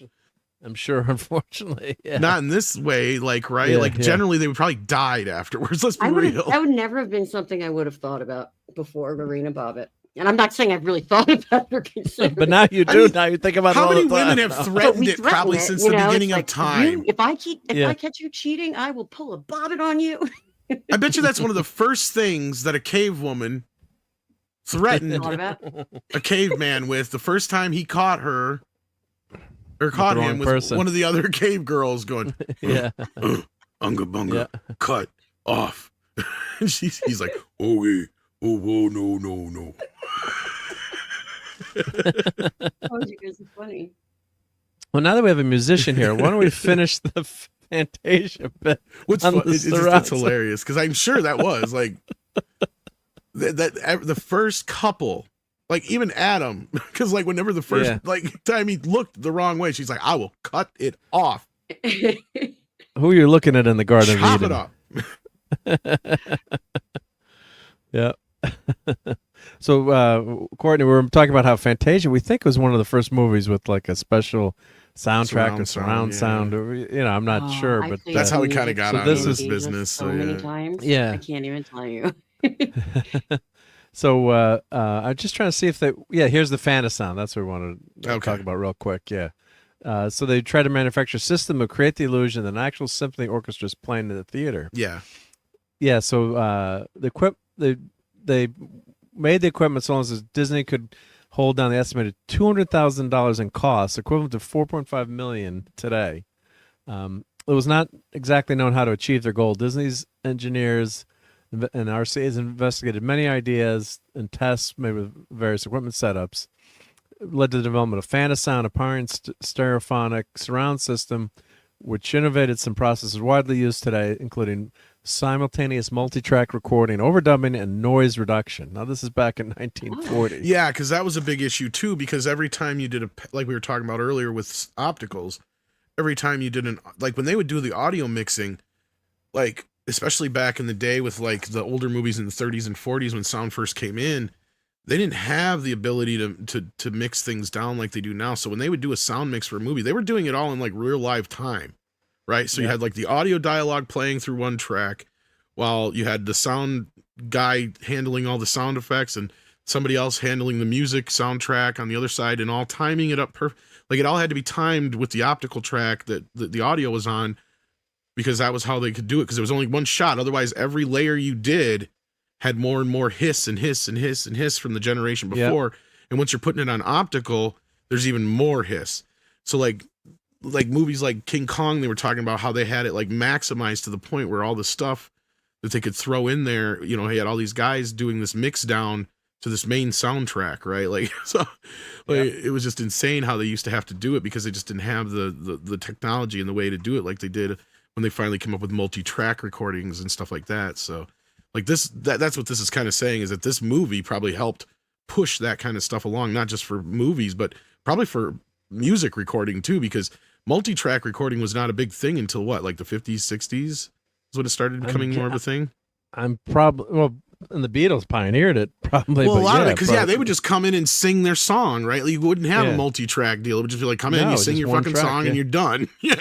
Yeah, but listen to this, how they had to do this. So the illusion of sound traveling across the speakers was achieved with a device named a pan pot, which directed the predetermined movement of each audio channel with a control track. Mixing the soundtrack required 6 people to operate the various pan pots in real time, while Stokowski directed each level and pan chain, which was marked on his musical score. To monitor recording levels, Disney used oscilloscopes with color differentiation to minimize eye fatigue. To test recording equipment and speaker systems, Disney ordered 8 oscillators from newly established Hewlett-Packard Company out in California. Yep. Between the individual takes, prints, and remakes, approximately 3 million feet of sound film was used in the production of Fantasia. Almost a fifth of the film's budget was spent on its recording techniques. So they were really pioneers back then. Yeah, and they had 3 channels. Yeah, 3 house speakers placed on the left, right, and center of the auditorium. So just amazing. And yes, they had a road show with Fantasound.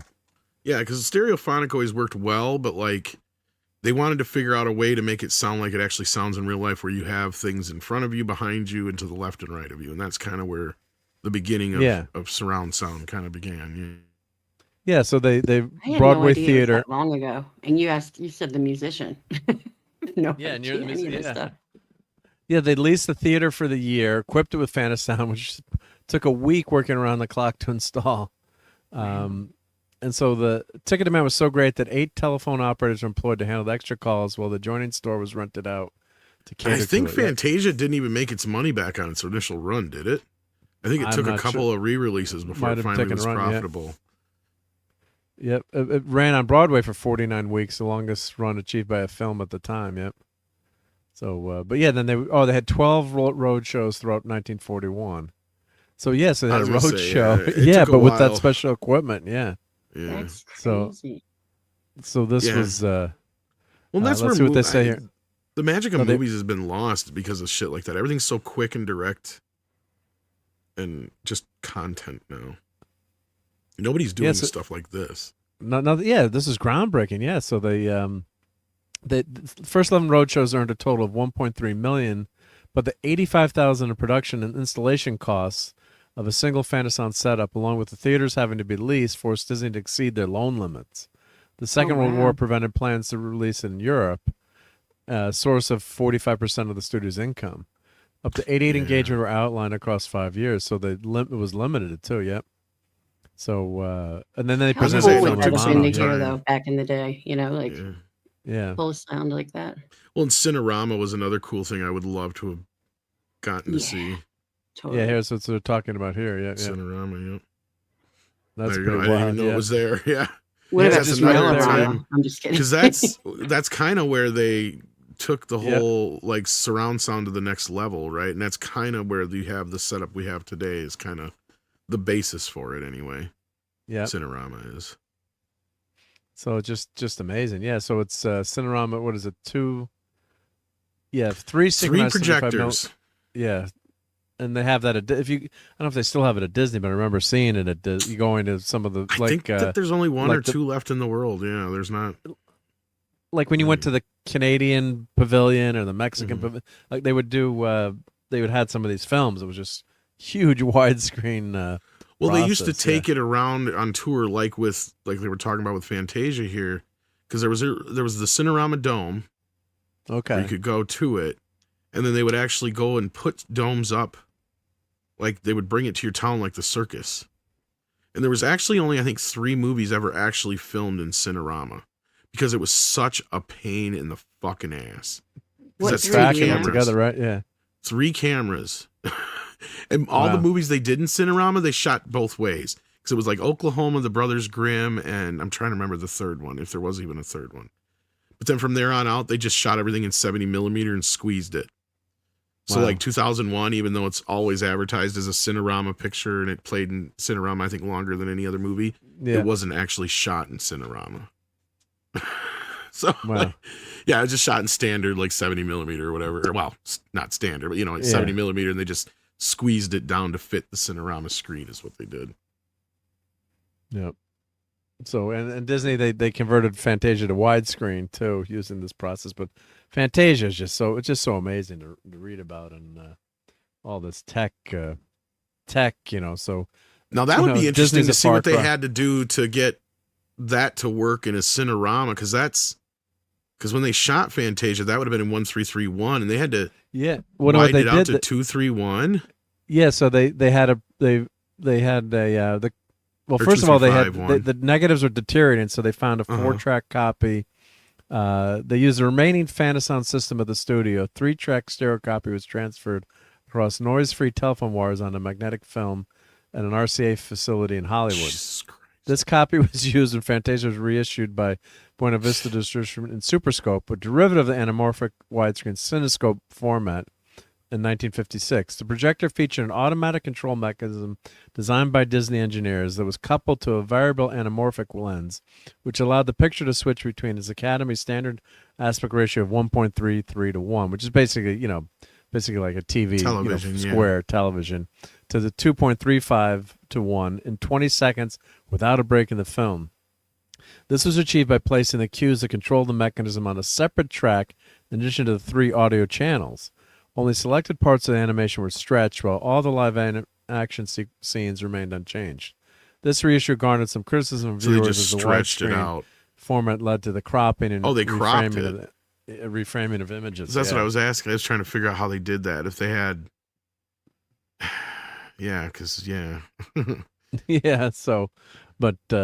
it was Hollywood didn't go widescreen until the 50s. Not until the 50s to compete with TV. Yep. Yeah, there was a few films before that shot like that, but not many. Not many, probably. They dabbled in it. Even John Wayne was in one of the first widescreen movies, believe it or not. Oh yeah. And I'm trying to remember. So it was shot in both widescreen. It's funny because it was a lot how Cinerama did. They shot it in both wide and standard. At the same time. Yeah, it was. It's a big cast. What movie is it? It's the shit. It's one of his first movies. Something like it's where these guys are going on like a wagon train. I'm trying to remember the name of it. Somebody in the chat might remember, but anyhow.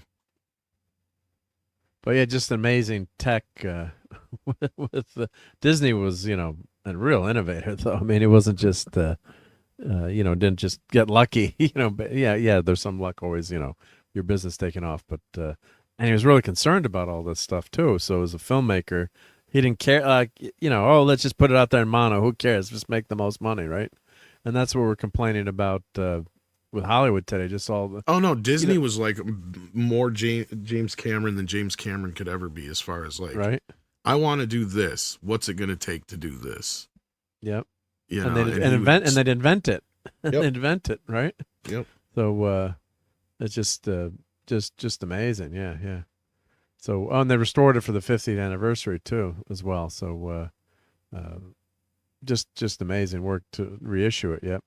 The soundtrack was restored. Yep. So, just amazing. Yeah. So we're going back to like the movies from 1984 just to compare what's original, right? So, where's the remake here? Ghostbusters. Well, Temple of Doom is a. Scarface is in there, but it's a sequel. But like. That's a sequel. But Scarface, I think, was a re-release because I thought that came out earlier. Yeah, before, I could be probably wrong. Was. Yeah, probably. If I scroll down. And that or it was in 83 and it was caught in. That's what it was probably. You know what? That's what it was. I think it came out in 83, but it was late. It made 83. $45 million total. Yeah. So yeah, it would have been there up. You go. So it made part of its money in 84. That's why. It would have been up here on this list. Holy shit. God, that movie did so well. And talk about a movie that had very little staying power. Like, who even remembers that, really? I mean, a few people. There can only be one. I had to be able to read this. Yeah. This is the best year for movies. It is. Yeah. I've argued that. Yeah, I know. I've argued this year with people because they're like, no, 82, this is 82. the best year. Like, are you kidding me? But Like look at the top 84 10. pound for pound, right? Like 84 has all the best movies. yes. And the only two sequel, Indiana Jones, well, it's prequel, but all right, sequel. Whatever, yeah. Temple of Doom And Star Trek. Star Trek 3 is the number 8 movie. They're the And only that's, two. you know, Police Academy. Look how much money fucking Police Academy made. $81 million. And the saddest movie ever made, Terms of Endearment. Yeah, that one too. Yeah. That was like the first Jack Nicholson. tearjerker I remember. And Romancing the Stone. I don't know if you were listening, Courtney, but Made I it watched into the that top last 10. night. Oh, you did? I watched with my Was that Kirk? my Wait, son, was that Kirk Michael Douglas. Michael Douglas. Yeah. Kirk Douglas. Well, in a way, Kirk Douglas was there. Some of his DNA was there, right? Yeah. Do you have? Hey, held there. So do you have Julia Nile or? Hang on, bye. Oh, we turned which in terms of what? How much it made, or? No, do you have it to watch it? Oh yeah, I do. Yeah. I got that. Yeah. Purple Rain. I got Look how much Purple Rain fucking that made. next. Yeah. God. 70 million, which is, and folks, $70 million back then is a lot of. That's a lot money. of fucking money. All these were good movies. God, just imagine. That'd be like if Bruno Mars came out with a movie today and it made like $400-500 million. Yeah. 300 maybe, but like, yeah, that's still insane. Let's see, $70 million in 2024. Yeah, what's it Probably worth close today? to 3. A little more than 300, Inflation maybe close to 4. What? You know what? I don't know Tightrope. I do. It's the was it Nick Nolte or I'm trying to think. It's That's weird. I have not seen that one. We'll have him click on it when he comes back here. He's I'm just Oh, use values, but I'm trying to see. Yeah, use values less than. Oh, it only lets me go up to $10 million. Oh, that's a crappy. Plus, you got to factor in inflation. the ticket sales difference too. That's the other problem. Clint Eastwood is Tightrope. Oh, that's what it is. Clint Eastwood. Yeah, I was trying to remember who it was. Maybe I have. I just off the top of my head, I can't. The name 220 million. Ooh, close to 3, but not quite. Yeah, but pretty. Yeah, so it's. But once you it's a pretty factor big- in ticket differences, it probably would be closer to 3. I bet. Yeah, and everyone is going to see this movie, right? You know, you're counting like how many tickets sold, right? Let's not even get into video sales. Yeah. So. I never knew that Splash was a Disney. Yeah, technically yes. Wow. Because how much did the Bob Dylan movie? Not Bob Dylan. Bruce Springsteen movie make? I think it made close to 20 million? 20 million, if that. Right. Let's see. Running or no, not Running Man. What's it called? Let's see. Worldwide. Nowhere to Run or whatever the hell it was called. I think you're was right. about 20. Just to compare, Bruce to. I don't even remember what the fuck it was called. Someone will help us in the chat. Yeah. What the hell was it called? Yeah. Nobody remembers because nobody went to see it. No one went to see it. My wife went to see it. She thought it was depressing. She's like, Yeah, it's that's what you good, but said. depressing. Yeah. Yeah, it's a poor choice for film. Yeah, just to do with It's the just so was many it the wrong Nebraska? levels. Deliver Me from Nowhere. Deliver from 42 Nowhere. I knew it was million. something. Yeah. Okay, so 42. Oh wow, million. it actually managed to muster that much. Total. Yep. Domestic only 22, but I mean, you consider. I'm not Yeah. a Bruce. I'm not a fan of his music. But you think about it though, it's funny you brought that up because guess what? Probably one of the number 1 songs were in 1984. Born in the USA, right? I think so. Probably, Pretty right? sure. Oh yeah, I'm sure. I'm pretty sure that's the year it came out. Yeah. What's the next 84 movie that are going to remake? Predictions. Oh, good question. Oh, we keep going. There's a lot more to go here. We've only been kind of hovering around the tops. Yeah, Got Breakin'. Look how much fucking Breakin' made. And the sequel came out this year, too. Breakin' is so good though. Come on. Breakin' 2 came out this year, too. Boogaloo. Same year, both movies came out. Yep. They're like, fuck it, we're tossing another one. And Rappin' came out the year after. Yeah. We covered those on a 70s channel. Yeah. I remember you guys. Well, Red Dawn's been remade, right? Yeah, that has. Bachelor a lot of Party these made that much? will never get remade. Disney pretends Bachelor Party doesn't exist. Oh my God! Yeah, So funny. The Tom Hanks, Along with Revenge of the Nerds, yeah. Revenge of the Nerds was like one of my favorites when I was younger. Canceled. 2010 came out this year. I don't know what would they remake? Would they never do 16 Candles again? No, well, never say fucking never. I hope they don't. Yeah, Don't I was gonna do say it. if anything. Don't say Now it. that you bring it up, that's the one that probably has the most chance because they'll end up bringing in like one of those new teeny bopper fucking chicks. They can't redo the John Hughes. Like, there's just no. The beauty of this movie is, unless you change a lot of stuff, I don't even know if you could do this movie now. Because there's this one's sexy girlfriend. There's so many. This movie's very problematic. Yeah. Yeah, well, they call it considered a graping scene, and when there's a lot. Jake was so hot. Yeah. Oh, sexy girlfriend. You're so funny. And what's her name? Joan Cusack. John Cusack. Yeah, John Cusack did it too, I think. Yeah, yeah. Then they got. Is this the Joan one where? was so funny. Yeah, this is the one with the panties in the bathroom, right? With yeah. See, there's a lot of stuff in this movie that just wouldn't get away with now. I don't think. Yeah, Jamie Gertz. Yeah, God, that was the sister. Yeah. She was a hot number for a while too, I remember, and then she just kind of fell off. Oh, she was the sister that took too many They gave her too many Valium or whatever. Yeah, too many Valium. Yeah, on her period or whatever. No, were they Valium or they might all? Oh, that's right. No, I think they ended up giving her Valium by accident. Valium, you're right. Because she's freaking out. Yep. Yeah. She passes out on the altar. Yep. That's right. Yeah. It's been a while Long since I've duck seen these. dong. Beth Ringwald. Who's that's It must be Molly's sister. Sister, yeah, red hair. Yeah. I would imagine so. Yeah. I didn't even know that she existed. She does exist. Well, Zelda Rubinstein was. I forgot she was in this. Oh yeah. Oh my gosh, this is so funny to see. What's funny is her picture looks like a fucking school picture. Look at that shit. This house is clear. Carol Cook, yeah. Wow. Yeah, it was. And this movie, like, God, the girls in high school just went. Well, and the beauty of this movie is, even though it's kind of a chick flick, it's, as a guy, you can watch it and you don't feel like you're going, oh my God, somebody fucking shoot me. I'm going to tell you, though, I liked Pretty in Pink more. I have a problem with Pretty in Pink. Pretty in Pink. Yes. Yeah, I love Ducky. The fucking test audience ruined that movie. They changed the ending on it. They changed the ending. You didn't know that? Yep, from the test audience. Yep. Oh wow, you didn't. Oh, so yeah, it's even on. It's on the DVD. I don't know if it might be on the Blu-ray. I know the thing where they're talking about it is, but like, I've only probably ever watched it on TV or on VHS. To be honest. Well, no, but like they have like this thing where they talk about it because the original ending, she picks Ducky. Yep. And the audience the original test audience freaked out. Well, it was a bunch of like 12, 13, 14-year-old girls. It's like, what the fuck are you doing listening to them? I loved Ducky. Ducky was awesome. And I love that her older So they went back and reshot it to where she got with Andrew McCarthy, yeah. But they did have the scene. Yeah, you could see where she's with. And I think they changed Ducky. a bunch of his stuff too, where they tamed him down and not to make him so much of a jerk either because of that. But like, yeah. Well, that movie had what's his name? That played Blaine. What was that? It's that he's in a lot of the 80s movies. The blonde guy. He plays like the best like jerk yuppie kid ever. Oh, are you talking about William Zabka or whatever? Or no, is the other guy? I can't remember his name. I know who you're talking about, but I'm trying to remember now. Yeah.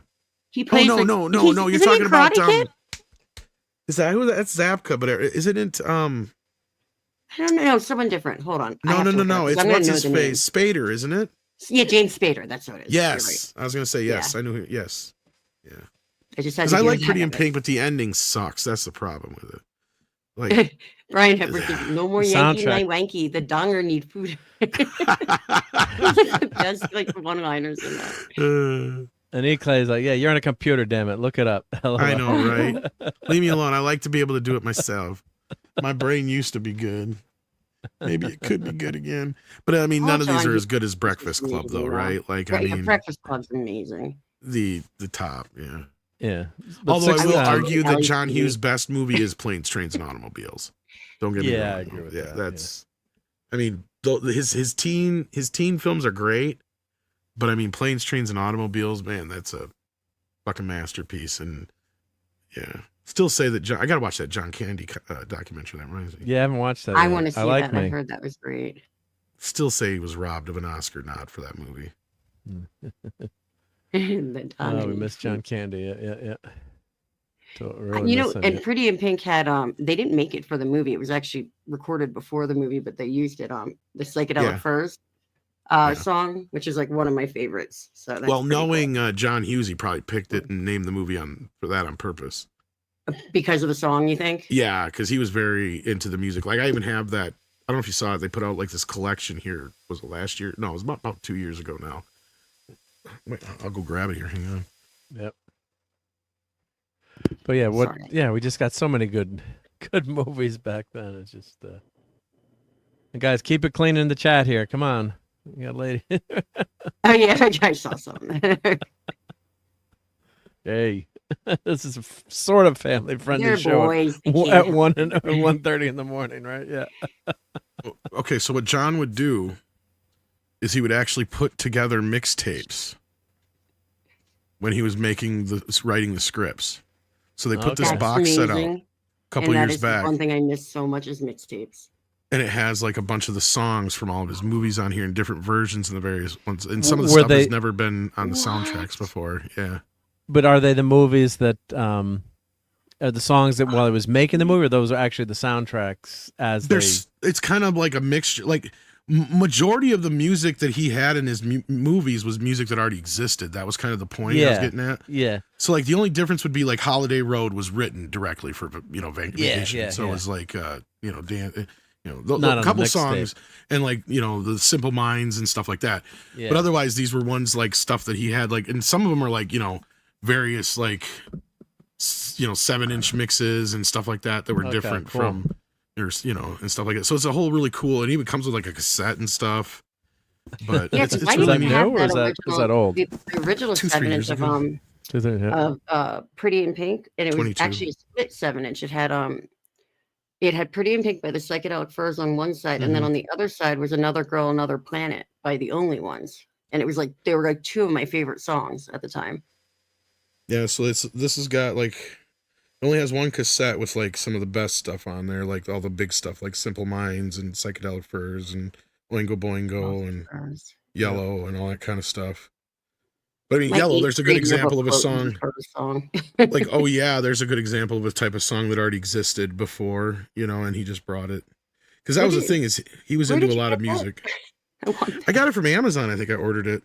Really? I really want to check out everything that's on there. I don't know how much it costs now, but at the time I got it, I think it was like $60-$70. You could probably stream. I'm guessing maybe you could stream it, not always, but depends on who's going to. You might be able to, or if you want to be lazy, but like it's got like even like these cassette stickers and everything. It's really crazy. Cassettes are back, right? You can buy Walkmans on the. And I don't have the CDs Amazon in here. now. I must have put the CDs somewhere else. You can buy Walkman again. It's so funny. Yeah, they're selling Walkmans on Amazon. 7-inch single. That's cool. Of Beat City and I'm Afraid. So, and then here's the cassette. Life Moves Pretty Fast.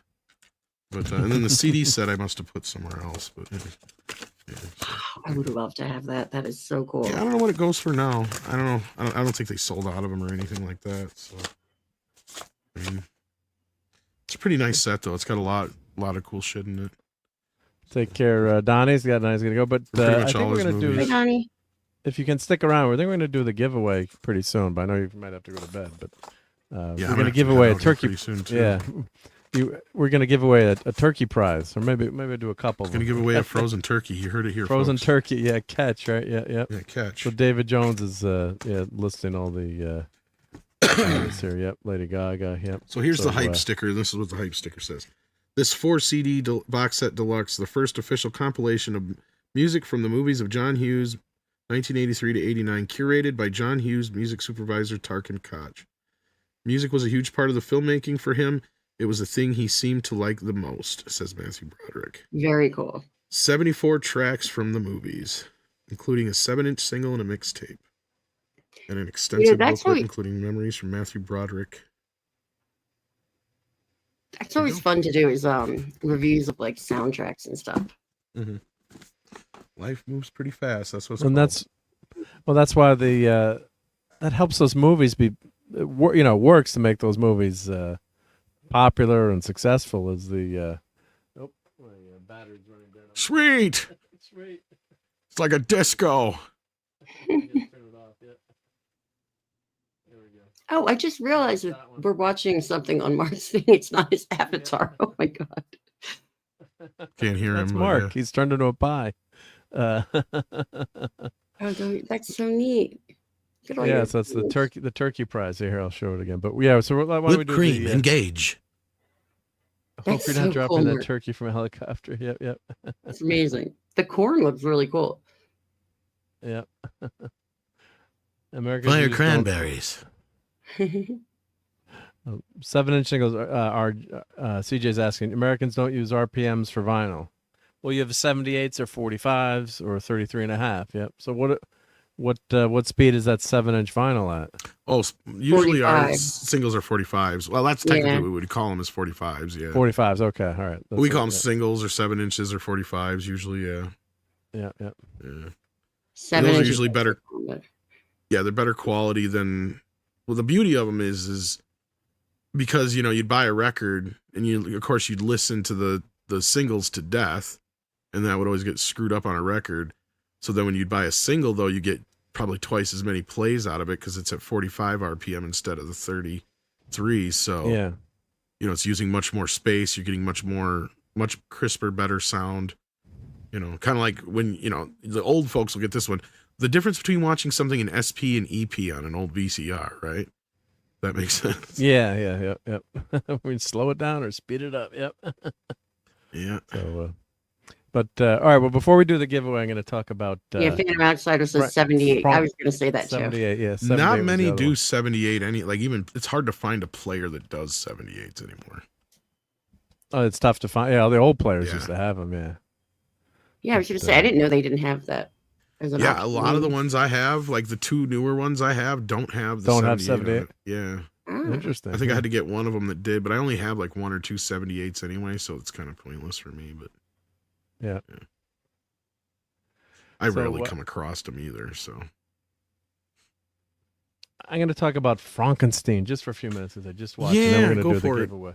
And I It think won't I'm take gonna too long, but take off on you anyway, so you can wax about this since I don't have much to say about it anyway. Since I've seen it. and you haven't seen it yet. Yeah. So No, I mean I know a lot about Frankenstein. you know but a I lot haven't- about it, but yeah. It's Frankenstein for once, not Frankenstein. Yeah.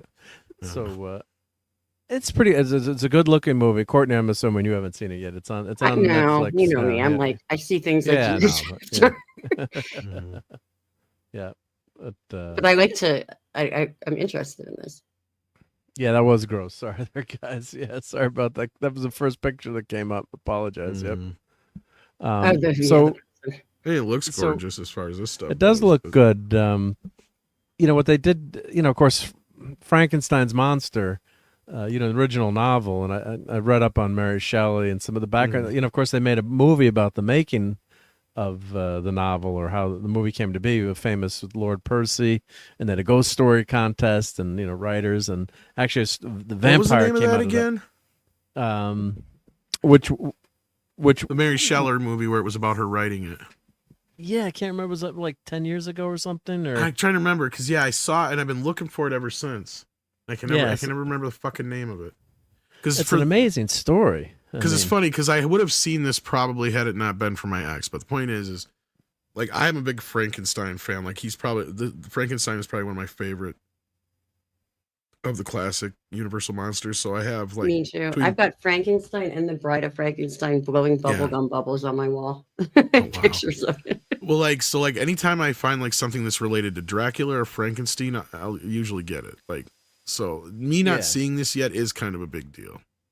Because I even went to see the Branagh one in theaters and stuff like that. The only ones I haven't seen recently have been a couple of the. I mean, there's a few I haven't seen actually, but yeah, I try to grab whatever one I can. But and Mary Shelley's life, like I said, is a movie unto itself. Gothic is that what it was called? They're saying in the chat. Gothic, maybe. Is that it? That's Mr. Pete. Creepy little book. It could be. Yeah. Oh, is that So- Pete? Yeah, that's Peter. Hey, how you doing, man? I ain't talked to you in forever. Great to see you here. Yep. That's called Gothic. Okay, thank you. Oh, Yep. cool. Thanks, man. Good to see you. So what happens? Mary Shelley's life. She's marries the famous poet, but it's God, the background of this. So she, the husband, Percy, is cheating, I guess, cheating with her. And she's, she's not even, I guess I'll just say she's 18. Let's leave it there. But people got married a lot younger back then. They died when they're like 40. 40. Yeah. So and most women died in childbirth, but yeah. Yeah. So wasn't it like the a husband, very high ratio or whatever, but yeah. Yeah, extremely high, unfortunately. Yeah. So her mother had died in childbirth, and just Percy's life is it's just crazy life when you read about it. And her husband, the poet, and but anyway, there was Lord Byron. So if you're interested in just read some of the background on how that came to be. But it's considered the first science fiction novel, and the first the start of Gothic horror. So and I think she started writing when she was 16. So it's 18. It came out in 1848. Was it 1818 or 1816? This book came out. So of course, back then you're talking, playing God, and can you reanimate a corpse, and who, so many different ethical considerations in this movie, and they kind of merge the Bride of Frankenstein into this movie. Couple of, I don't want to say what bugged me, but there were a couple of plot points that really bugged me in this movie. It looks gorgeous, but the hermit with his family, in the book they just run Frankenstein off and the monster off.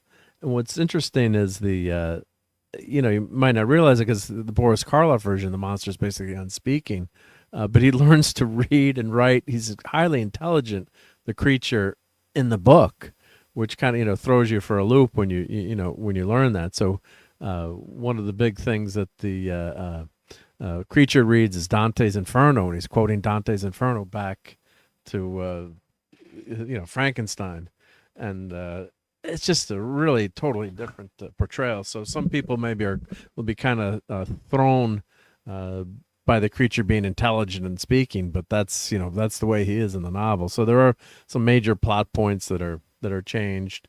The creature in the novel kills William, Frankenstein's younger brother, seeking revenge, but they switch up a few things, we'll say. But the tone and tenor is very good, and Oscar Isaacson is he's great. Cinematography, it looks cinematography.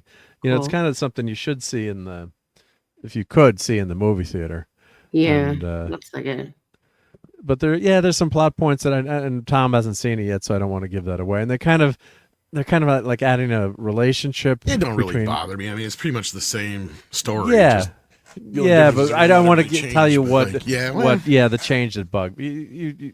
I do have to correct you on one thing though, because Bride of Frankenstein is still technically from the first book. They just split it up. Yes, they split it. And then he does talk in right. Bride of Frankenstein. They just didn't have him talk in the first part for some reason. I don't know why, but Oliver High Inferno. But he's a very he's not But yeah, he's much more intelligent than in the novel and the other versions. Yeah. So, and they're trying Mia Goth. This is William's wife or wife to be, fiance.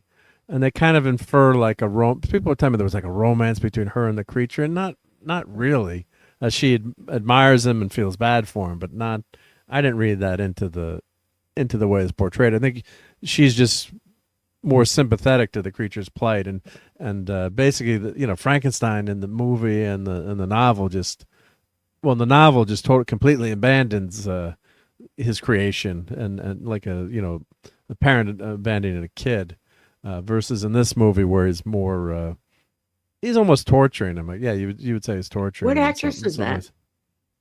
That's Mia Goth. Her last name's Goth? Mia Goth, yep. Yeah, that's cool. Perfect for a Frankenstein movie. Yeah, she's gorgeous. She looked like Claire Danes back in the day for a second when I looked at her. And hail to Inferno 222. Thank you for joining us. Yep. It says, hail, an interesting conversation. Well, thank you very much, and glad you joined us on Sunday Night Geekery. So, so there's certain plot points that, that are changing. A couple of, like he's chasing, in the book, in the novel, he chases the creature into the Arctic.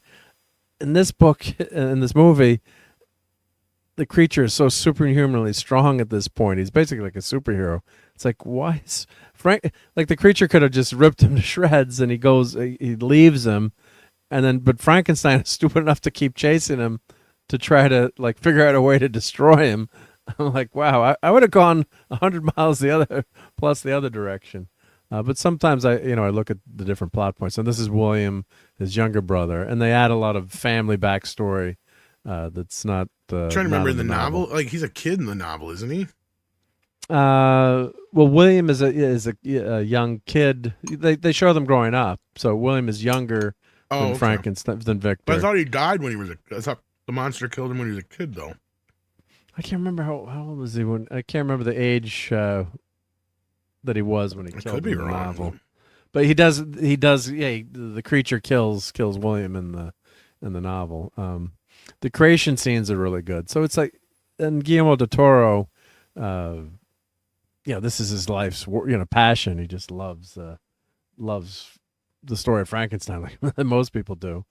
And I probably spent like 2 or 3 hours the other night after I watched the movie researching Mary Shelley and her life just to read up on it, and Lord Percy and Byron. If you just read the backstory to all these people involved in that came up with the germination of that idea, with all the different creative influences, and actually her mother was actually considered one of the first women's rights authors with her book. So what was Mary? It was Goodstone. Was it Goodstone? So her mother, as I'm reading this, her mother wrote a very famous book way back in the day. Yeah, Godwin. I guess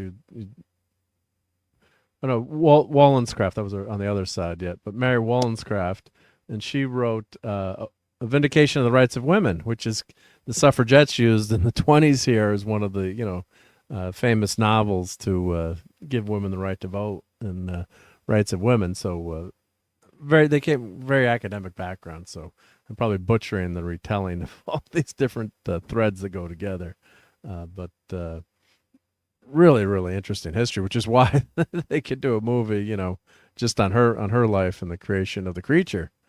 And the sets are amazing. One thing that people said it was kind of too gory. I could, as far as Del Toro, I'd probably say it wasn't. Based, you know what you're getting.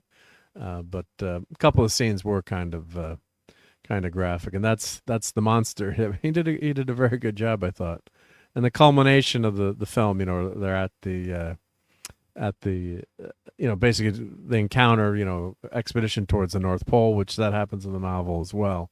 And there's some great fight scenes and some exciting stuff that happens there. So it was an interesting movie.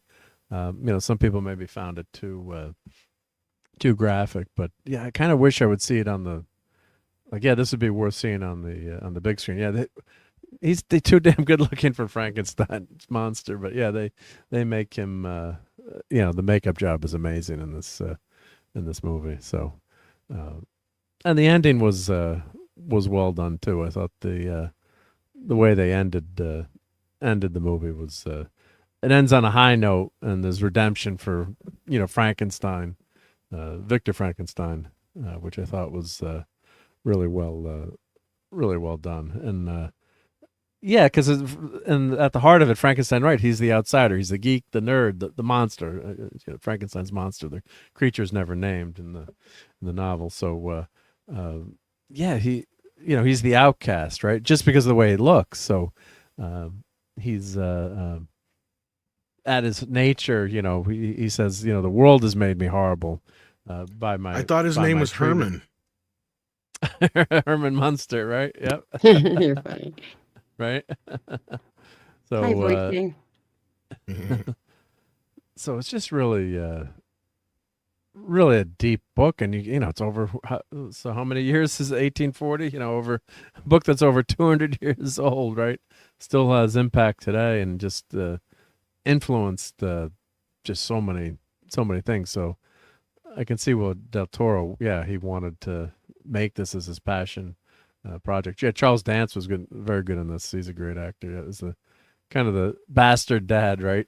he's a surgeon in this movie, and what the hell was that? The girl? That's a girl. Janelle Monáe.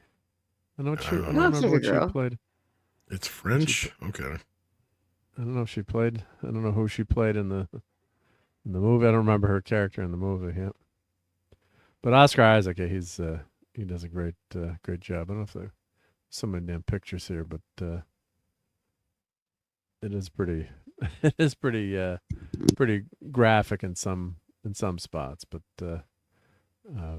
it kept my interest. I didn't fall asleep watching it. So, but it's a shame where, this is where you've got movies where, hey, probably should see this in a movie theater. Frankenstein, not starring Pedro Pascal, right? On Netflix. On Netflix, right? Yeah. So, it's just,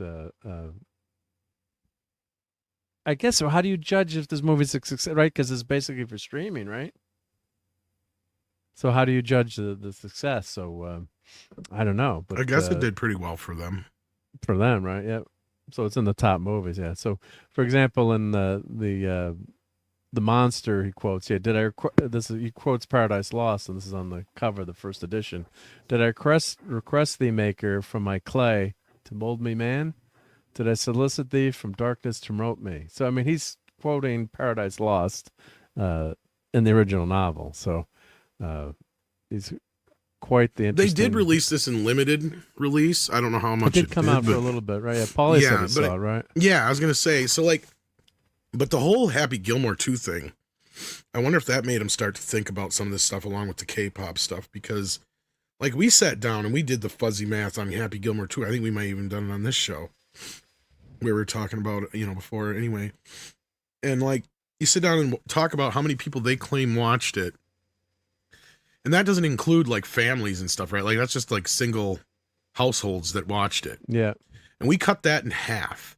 We said, let's just say that half those households, the numbers they gave us, each went out to buy a ticket to go see that movie. Happy Gilmore 2 would have made $100-some million its opening weekend or more. Yeah. By the pure numbers. Like I said, you got to figure at least half those people wouldn't go see it anyway, because it's not. Yeah, because they're lazy. Yeah.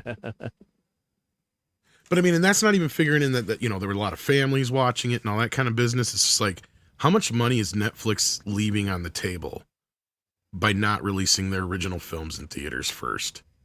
And then that just basically being an advertisement for their platform at the end of the day. Right. Wait, was Happy Gilmore 2 not in the theater? Is that what you're saying? Or no, they didn't put it in theaters. They went straight to Netflix, and it was their biggest movie ever. Really? People loved it. Yeah. I'm gonna have to see that. You know what? I don't like remakes, but that movie was late enough for me that it's okay to remake. Because it was better than it had any fucking right to be. Let's put it that way. Yeah. It was. Should have been that good. Yeah, it was fun. Yeah. But didn't they didn't even put it in the theaters for a week or something or nothing? No, right? not that I know of. I mean, it was just straight to Netflix. Yeah. Or sometimes they'll do a premiere, but that doesn't count. No. This actually got a limited release. The K-pop thing actually did get a release. Yeah, they made. And I know they're made kind of money looking from that. I think that's why they're hovering around Warner Brothers, which was basically the same reason that Amazon bought MGM, is so they had an actual film studio to distribute the movies through. Yeah. I do, and Bride of Frankenstein has that great scene that everyone forgets is not in Frankenstein in the first movie. But wait, with the come back! Hermit. I was gonna make espresso. And that was one of the things that pissed me off, because there's a wolf attack, and they blame Frankenstein. It's don't you see all the dead wolves everywhere? It's he kills all these wolves. I say that's in the book. Yeah, I think. Yeah, that's one of the few scenes that hardly ever makes it into any of the movies, from my memory too. Yeah, but they're just scared of him in the book. I think it might be in the Branagh one though. They have the wolf scene that's been I'm trying to remember. years since I saw that. Might not. Yeah. Yep. So you're saying Shelley's mother-in-law was a real monster? LOL. No, Phantom, don't give me trouble here. Although my grandmother lived in Switzerland, women in Switzerland to get the right to vote, I think 1970. And then she was talking to my grandmother one day, and my mom, she's like, "Well, I don't think women should be allowed to vote. That's a man's job." You know what? I don't disagree with that because I don't want to feel bad for not voting. But my mom was like, Angela, you can't say that. What are you talking Sure, she about? can. I But like she her. just said it all matter of fact, and I do not subscribe to that belief, and it get me in trouble. Yeah. I'm unaffiliated. It was pretty funny. So yeah. I have a hard time with the whole. Yeah. But it was just, yeah. So it was funny. Yeah. So of course they're extremely wealthy. All these people mucking around with all these experiments, and then Christopher Waltz, of course, is always amazing. And he's got a backstory that there's a reason why he's funding Frankenstein to make the creature. You find out later there's a reason. Yeah. And Brian loves that. The Hammer films are amazing. Yeah, Peter Cushing. Yeah. I love those Hammer horror. Yeah. So the atmosphere, it was really good. I did like the scenes at the North Pole. That was really good too. See, they should remake all those old Hammer movies with MC Hammer. Genius. That I would watch that. Yeah. Oh, what was really good that came out a couple years? The Terror, when the expedition to the North Pole. Was that called The Terror? I think it was. I think it was The Terror. Yeah, that was on Netflix. Yep. So that was based on. Now I'm goggling it. Yep. So that was really good. And they did a second season to it, which didn't make sense. But it was Franklin's lost expedition to the Arctic. Yeah, and really just the terrifying portrayal of being stuck in the ice there. Yep. So yeah, so I definitely recommend everyone watch that. I think it's if you like horror, if you like Frankenstein, I don't think you'll be disappointed. There's some plot points that were kind of bugging me, my nitpicking, but overall it was pretty well done, and yeah, it looked amazing, and Oscar Isaac was really good. Yep. Yeah, she's Mia Goth likes to wearing really crappy see-through dresses. Yeah, well they're cheaper when they're see-through, aren't they? Yeah. Yes. They're saving money. They're saving money. Yeah. And humoring, population. Just say you're saving the environment. Yes. Yeah, that's all you need to do. Yeah. I'm saving the environment by recycling plastic. I don't know. Yeah. Something like that. Yes, Inferno. All right, so let's do a giveaway here. Oh. So let's do. Well, we need to. And this is some high quality stuff, guys, because I got some. Yeah, of let me stuff show from this. Mark, and yeah. I'm still waiting for Mark to find a Boston Terrier for me, or something really cool in rock and roll. Is Mark talking? Because we can't hear him. No, I had to go away from that. I was trying to show the turkey prize. So my mic. Because I could kind of hear your voice, but then I'm like, wait a minute, is he actually switch talking? my mic here. Yeah, let me switch my mic to the headset. It's going to sound wonky, but still hear me now. If I'm on this headset mic, you're on the phone. I'm on the phone. It sounds like I'm on the phone. So here's the turkey prize. Oh, there's a turkey. I want to order a I pizza. didn't see that. So cool. Oh, you didn't see those earlier? Yeah, those are neat as hell, aren't they? No, I was just listening earlier. I didn't have that. Oh, yeah. Hi, Tiger Stripes. I'm almost jealous he didn't send me one with the box, but he sent me so much I can't complain at all. Yeah, it fit like pretty much. And I Those normally- boxes maximally filmed I to the normally max. don't like those kind of things. Like I don't think they're as clever as most people think they are, but that for some reason just looks like something I would bring out at Thanksgiving. Right? For some reason, because I don't have a lot of Thanksgiving. I don't have anything for Thanksgiving. I'll be honest, 100%. Like, I Oh, have Tom, nothing. did you get your Nosferatu thing? Oh yeah, from Mark. Yes. I was just like, when you didn't respond, I'm like, oh, did I just ruin it? No, yeah. It took me a second. Yeah, Yeah. Because it was the light thing. Yeah. Yeah, the I light was- switch yeah, guy. I was Yeah. like, whoops. For a second there. He sent me All so right. much stuff. You have no idea. Like, I was gonna do a video, but I'm like, I'll be here for like 10 years showing all this stuff off. You should still do it. I might eventually. yeah, I I just had so gotta much- get around to it. I had so much stuff in that box. I was impressed. I actually impressed Did you myself. paint with all these, the- Mark? These weren't painted, so that's the beauty of having the Yeah, no, multicolored it's cool that printer. he can do this. So, like, how much would one of these cost now, just to kind of get an idea? Well, of what probably you spend on it and the time and all that. Well, business. the time is the big thing. So like the filament on this one, it's not too bad. It's probably like, I'm guessing like $5 to $10 worth of filament, maybe. You can calculate it too in the machine. Like the pie is actually, a lot of material in there. The other stuff is actually pretty quick, and then it's just the time too on the machine. So anything with you can't quite more make than the one pie hollow like you would with a mold. Where did you find this design, or did you do So it? this is on Maker World. Yeah. So let me put the design there. So let me, because I didn't design this. So I was gonna say, because that's like, it's brilliant. It's funny. yeah, I saw it and like clicked. I'm like, this is just hysterical. This is awesome. So here is the Starship, and they call it the Enterprise. I like calling it the Turkey Prize, but Turkey Prize, yeah. So here's the let me get this into the chat here. Oh, why is Windows not cooperating with me? Because it's Windows. Because it's Windows, yeah. I have Windows 11 and I still don't know how to use it. Well, I use a utility to make it look like Windows 10. Stardock makes that. Yep. So here's the link. Let me put the link into the project. So yeah. So if you're and hail to Tiger Stretch, great to see you. If you're want to get into 3D printing, you can buy the Bamboo Labs printer right now for the small one. I think is $200, and then the same size as the one I have here is, I think it's $280 right now. You can get the Bamboo Labs A1 printer. So if you want to get into 3D printing, it's actually the perfect time to buy a 3D printer as we do some quick enabling. But I would recommend the best way to get into it, either that Mini or this is the Bamboo, the A1. Let's see, how much is this? So it's 256 by 256 by 256 millimeters. About I'd get one, but inches. I'd just end up making a bong or something.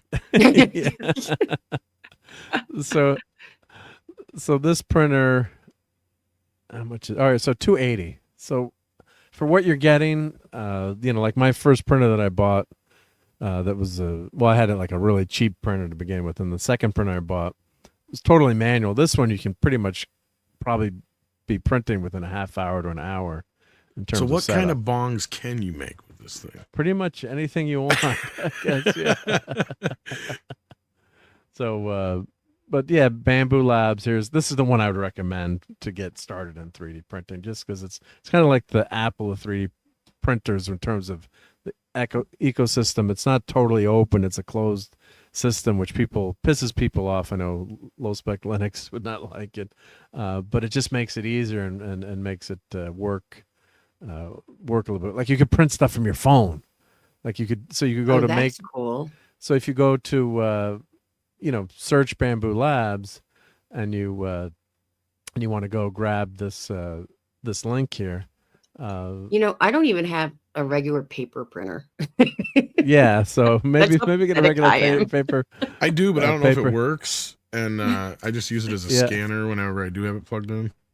Right? Yeah, I miss having one of them for the scanner reason. Yeah. Let's try this new feature they got on Streamlabs or StreamYard. So someone was asking if that was printed all together or in parts. Yeah, so let me open this up in Bamboo Studio. It looks like you had to put it together almost, doesn't it? Yeah, that's right. It's a very easy one. The designer on this. So you're gonna have to hire a bunch of Mexicans or Chinese kids to put these together. Then, yeah. So here's the link. Oh yeah, look at that QR code there. Yep. No, this is pretty. This was pretty easy one to put together. Some of the stuff you got to keep painting it and sanding it and putting it all together. Yep.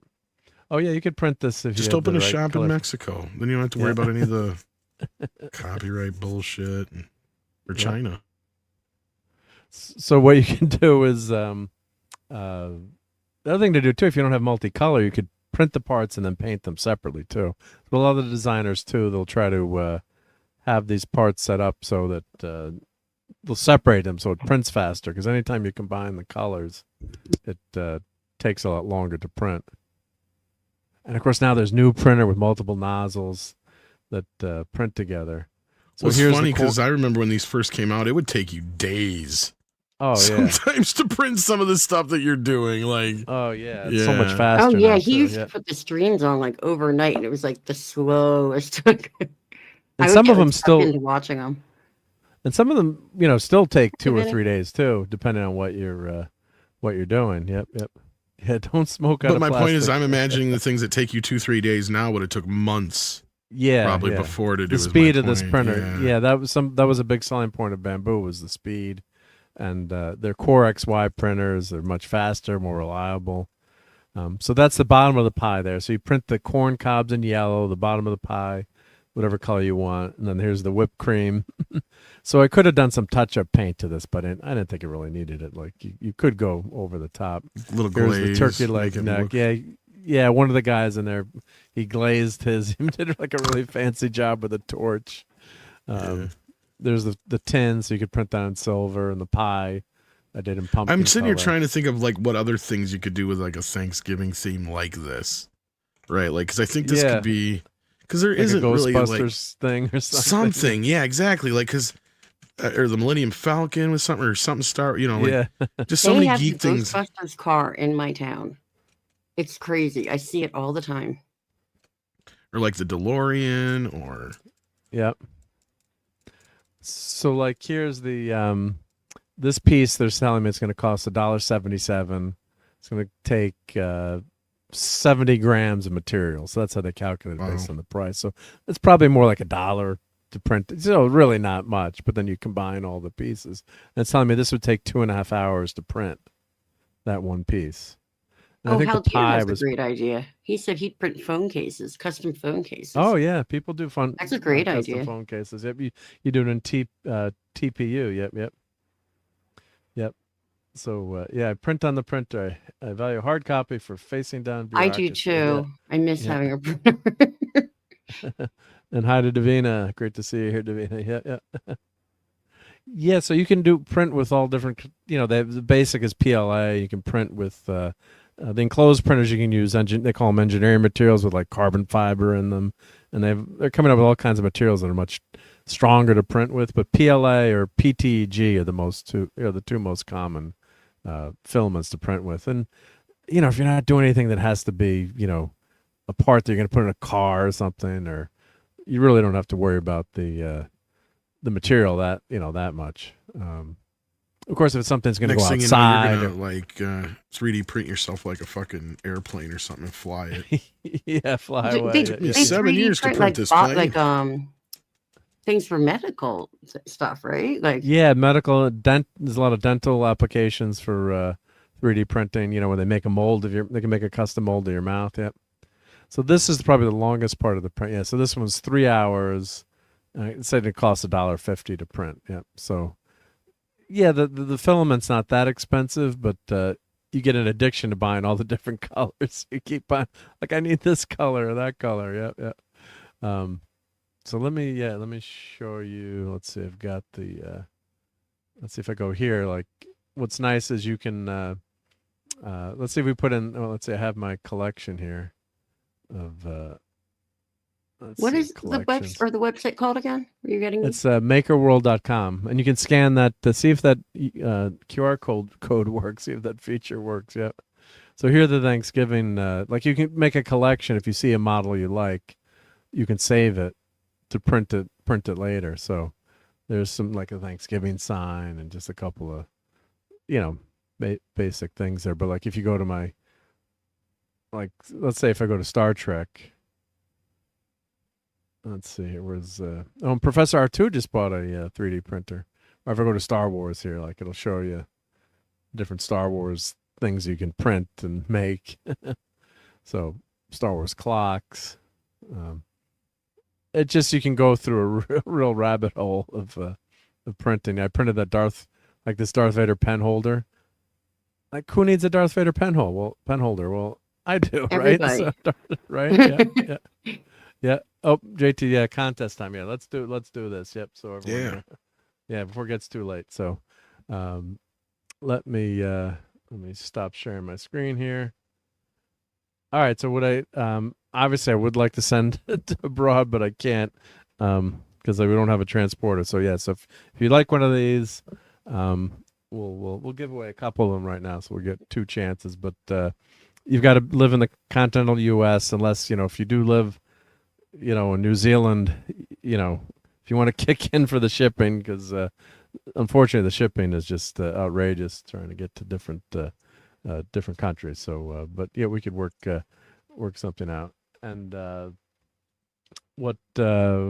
let's say, yeah. So everyone just put your name in, I guess.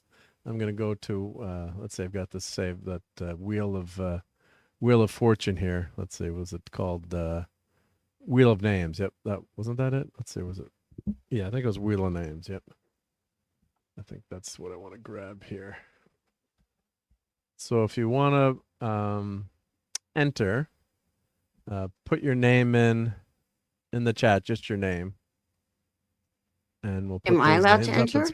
Of course you're allowed to enter, Courtney. Yep, yep. Put my name in the chat. You did win one time, and I gave your stuff to Jill. I told you to give it to Jill. Yeah. You Well, it wasn't that I didn't want it. I just thought that Jill's good to me. So. Yeah, well. She's a sweetheart.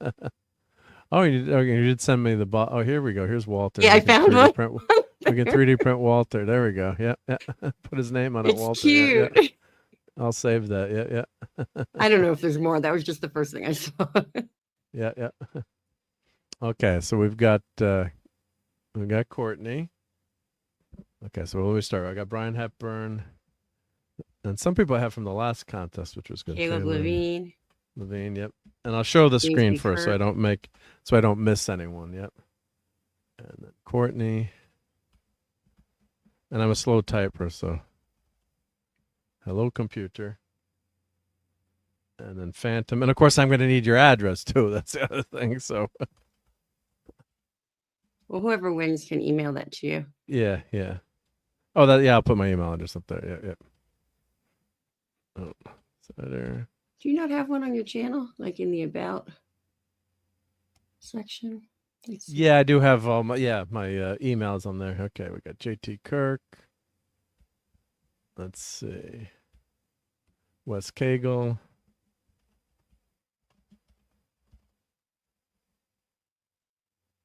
I didn't even know you were on Instagram. Yep. I just went to look at at all a your lot stuff. there, but something. Well, I just followed you. And Heldir, yeah, you can do multiple types of plastics in one print, but you got to be careful that some types of plastic don't want to adhere to each other. So if you do PTG and PLA, it's not the best idea. So it depends on the plastics you're using. Yep. Okay. All right. So let's see. Do I have everyone here? Let me share my screen. That way people can see if I'm missing them. So Brian Hepburn, Caleb Levine, Courtney, JT Kirk, Phantom Outsider, Wes Cagle, Lenrod. And you guys help me out too if I'm missing. Yeah, CJ, Mark ain't sending it to broads yet. Sexist, yeah. And I know our T and Z is on the other side of the globe there, unfortunately. Yep. Let's see. And anyone else am I missing? Let's see. We got Lenrod. Oh, Lenrod, I got to use ABS because I have tons of it. Yeah, ABS is good stuff. You got it printed at a high temperature. Yep.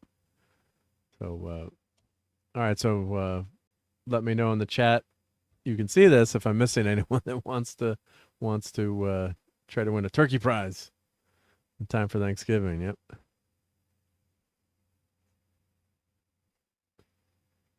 Let's see here. So I think that's it. What do you think, Courtney? Do I have everyone? I am looking right now. I'm looking at the YouTube side. Hold on. Yep. I lost there it is. I was looking at your links. Sorry. Got a little distracted. Let's just do a double check here. And you got Lenrod. You got Lenrod, yeah. JT Kirk. Did Wes Cagle? Did we put his name? I've got West. Yep, got Wes Cagle. Yep. Is Haldir in there? I didn't see Haldir. Did Haldir want to put his name on the wheel? Caleb Levine. Courtney. James D. Kirk. I think that's. Speak now or forever hold your peace. Halders in Canada. Okay, Halders in Canada. Okay, yeah. Unfortunately, it's crazy how expensive it is to ship to Canada. I mean, Yeah. if you did, want to, And thinking I like just hate how to be close that way. Canada It's is, like even it's to you, Mark. Yeah, and it's like if it was like $10-15, but it's like it can be like $40-50 just to ship a little thing. I haven't to shipped ship a things little in a thing to long Canada. time. It's like it's insane. It's just like totally bonkers. Yeah. And you could. What a lot of people do, they'll print. If you did multiple types of plastic, you can look up TPU, which is a soft plastic. It's flexible, but you could print like an insert and glue it together, maybe too. That's another way to do it. So you could have the hard shell. But most people, what they do with phone cases, they just do straight TPU. But the trick with TPU, you need to have a usually heated chamber. You could do it on that A1 printer, but it might be tough to get good results. Yeah. Okay. JT Kirk says he will ship it to him. He'll drive into Canada and then ship it for cheap. Yeah, you could do that, right? Yep. Send you two of them. Yep. So, but that's the problem with Canada. It's just, and it's obscene how much it is. Yep. All right. Well, let's. I can't believe that. Yeah, it's a lot. All right, I'm going to shuffle these a few times, just to see, and then we're going to, I guess, click this. Or I could have added an image. I could have added the turkey prize to this. Oh, I should have done it ahead of time. We'll do it now. All right, so let's see who gets lucky. Yep, going once, going twice.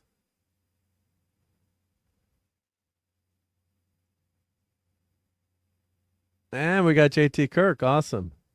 And I still love you. I'm still putting together stuff for you, JT Kirk, to congratulations that I made for you too. So you got that's good.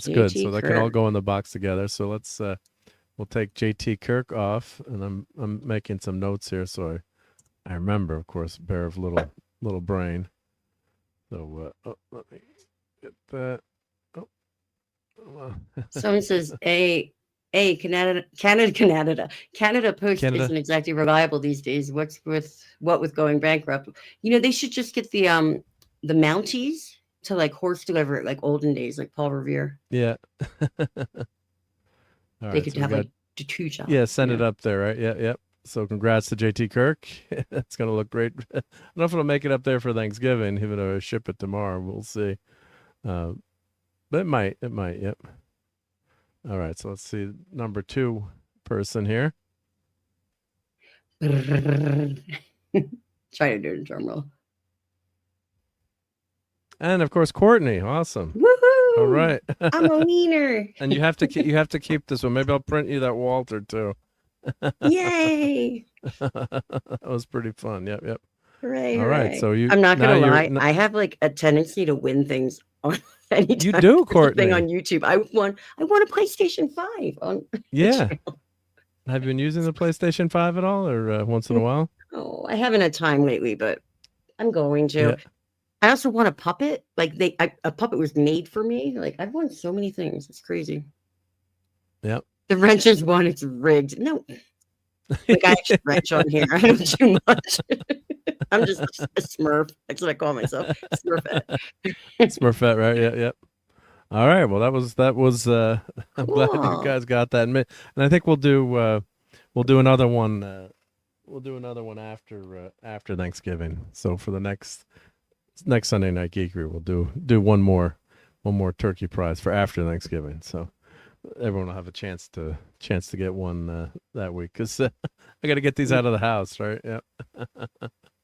So, but thank you, of course, to Dadman for being here earlier to start off the geekery. So Dadman put in the chat, I don't think I can be here tonight, and then he showed up, which was great. And Tom, thank you for hanging out. I know you must be totally wiped out, and I did another. This is only a 3.5 hour stream, but I did start at 10:30. So all good. That's all good. We have fun hanging out, and you can probably do some work in the background too, a little bit. Yep. Yeah. I didn't have much to do tonight. I should have went to bed, but I just figured hop in. Blame Mark. It's only midnight for me, so. It's only midnight, right? Yeah, it's after 1 here. Yeah. Oof. Yeah. So what you got going on for the morning show? Any? I'm sure we'll talk box office and things like that. So, yeah, who knows what it'll be on Andre's menu?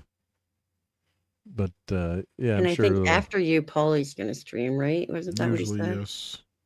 Yep, Paulie's on. Yep. And he's out of YouTube jail because he got in trouble for playing a clip last That's week. why I haven't seen it. Oh. Yeah, he did something and got in trouble. I don't know. Yeah, he didn't. He was tell me. playing like some Entertainment Tonight of right. It was like a company that zapped him from another country. And There's a lot of people who had to take breaks because of that. You know, they got like so many days that they're not allowed to stream. It's been happening a lot lately. yeah, so he had a week off. Then I suggested to him, like, well, why don't you just? So he did a show on Twitter, X, and on Facebook. I said, why don't you restream it? And he got a ton of super chats and memberships from that night, which was cool. So I had a good. He's like that was a good idea, Mark. Well, thank you. I'm like, once in a while I have a good idea. So, but thank you again, Tom, for being here. And I've got. Let me thank channel members. And I finally updated the channel members video. So let's play this. Now you have to add me. I think you're in there. Oh, I clicked the wrong button. I damn it. was a member, but a couple of my memberships, like a couple things got I had to rejoin. Yeah. I think my card got a new date. You know what I mean? Card was. Yeah, that happens all the time. Yeah, your card goes. Yep. But here is a updated thank you to channel members. If it's gonna play, here we go.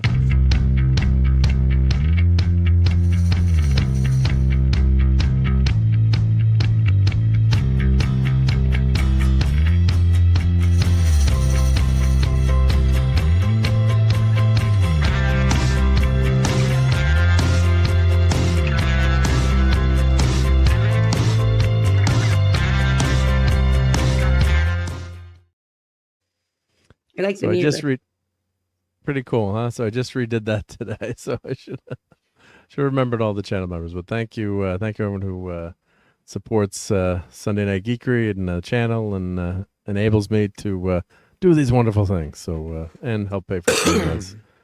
Tom, are they putting StreamYards on sale for Black Friday again, or I don't know. Did they do that last? Didn't they do that last year? I think they did last year, but I haven't seen or heard anything yet. So I haven't seen anything. If you see anything, I let need me to know. take a class in the new StreamYards because I'm streaming again, but I just keep using the vertical streaming on YouTube. Well, vertical, you reach a lot of people with the vertical, I think. So that's Yeah, I went over 600 subs from the first stream I did, which was 20 minutes long. You got And I 600 hadn't subs? subbed in like a year. I mean, I hadn't streamed in like a year on my channel. And you got 600 subs from the first stream? I got like 15 subs that first Oh, in great, a 20-minute great. Yeah. stream. Yeah, it brought me up to over Nice, yeah. 600. Well, you're doing a good job Crazy. then. Yep. Yeah, I've done. So, I'm going to do a couple this week too. I've been doing them after I go see like musical shows and stuff. And I'm in Denver, and I can there's stuff to look at and show off. So let me thank everyone for their super chats tonight too. So we had member chat too, Wes Cagle, and of course Courtney with the member chat. It says new member, but I think that's just the bot screwing up. Well, I think because it relapsed, it like you know what I mean. It lapsed, not relapsed. It lapsed. Yeah. Don't anyone relapse. Yep. And thank you, JT. I still Kirk. haven't relapsed. It's been over 8 years. Yeah, don't do that. Yep. I'm doing good. I never played Alan Moraine for JT Kirk yet. And other people we had tonight, we had, of course, JT, Wes Cagle, Lemon Pie, Brian Hepburn, Lenrod, Phantom, CJ, David Jones, Admiral Teague, Polly's Minion, Inferno 222, Maddie's Daddy was here, Keely Chow, Dark Saints of Old, Darren M., Oliver Beaumonte, Gap After Dark, E-Clay, Tiger Stripe, Sashi, Davina, Void King, Darcipio, Caleb Levine, Joe Dog, Cowabunga Dude, Claude Saling, Go for a Painting, Brian Barth, and Mark's 47. So thank you, everyone, hanging out with us tonight. Courtney, are you going to be on with 70s Rock Fan on for his movie tomorrow afternoon, which is The Last Starfighter, which was Oh, sorry, I was muted. I was answering you, and my mic was muted. I'm going to try really hard because, you know, I obviously haven't been around this month. It's been hard this month. I have a lot going on, so I'm not positive yet. I don't know yet. I'm going to be driving. I'm not going to be driving far, but I'm going to be in Denver, and it's right around. My mom's coming into town, so I see my mom once a year. Well, don't miss that. She is. Don't miss I'm that. worried Sorry, about her Mama. coming to the high altitude because she just had pneumonia. Oh yeah, you got to watch And it. she's older. She's got COPD. She has Parkinson's and dementia. So this is like when she comes to see me once a year. Every year it gets more bittersweet, you know. Yeah. Well, God bless your mom, and yeah. Don't sorry, Mom, I can't see it right now. I got to be on the YouTube show. See you later. Exactly. Well, yeah. So it all depends on because they fly in at noon tomorrow. So it all depends on what they're staying at my brother's. The travels, so. Yeah. So. How dear, I used to do driving streams all the time. Yeah, those are fun. Yep. All right. So thank you, Courtney. Hope you have a great visit with your mom, and maybe I'll see you tomorrow again. Thank you to Tom, and thank you everyone out there in the chat, and everyone have a happy, healthy Thanksgiving. I guess all you Americans. I don't know if you're Canadians, they have a different Thanksgiving, right? So different day, I believe. But happy Thanksgiving to you too, and thank you to everyone who helps support the channel here. But what I love about Thanksgiving is just getting together with family and yes, picking out and eating way too much food and getting that turkey coma, sitting on the couch and watching college football. It's and pro football. I may not actually be with my family on Thanksgiving, which is crazy, but I may be up with my ex-husband because he doesn't have anybody. So, and I'm going to see them every other day, this week. Yeah. But my baby brother's flying out. Well, he's not a baby anymore. He just turned 30, but he's flying out from Oregon with his wife. I mean, it's like all the siblings that I haven't seen are going to be there this week. So it's gonna be a lot of fun. Well, it's good to get together, and then don't argue about screw politics. Just have a good time and enjoy your family. Oh, my family's all left. I just don't. Well, I'm unaffiliated. I could care less anymore. I don't. No, but I'm saying it's just the people should just enjoy their family in general. And, just don't just have a good time and just argue about something else. Maybe what color is better, green or blue? But just have and then you appreciate those. You never know what's going to happen in life, and just appreciate those times you get together, and don't sweat the little bullshit because life is short. No one's gonna, no one's gonna remember. I tell people that all the time. Hug your loved ones, like when you're with them. You never know. You never know. So not that we get down here, but I just love. That's what I love about Thanksgiving because it's a pure holiday. There's no gift giving BS in it. It's just get together and have a good time. And if you're alone on Thanksgiving, call or reach out to someone. Yeah, I know that's tough for people too to be. Text me on Christmas every year. If anyone has ideas, Yep. I get so depressed on Christmas, but I'm happy, so we're not going to be depressed. Yeah. I'm really excited to see. It's going to be my mom, my one brother, and my one sister that live in Philly. My other brother from Seattle. The only one we're going to be missing is my one sister, and the one that was living in Chile, but now she is actually in Colorado again. Wow, that's great. Yeah, I'm really excited. But she's going somewhere with her boyfriend. So. Yeah. All right, everyone. Let's get on out of here before we all turn into pumpkins. And congrats to those Lions, JT Kirk, and you'll be getting a turkey prize, and so are you, Courtney. So, all right, everyone. Appreciate you being here, and have a happy Thanksgiving.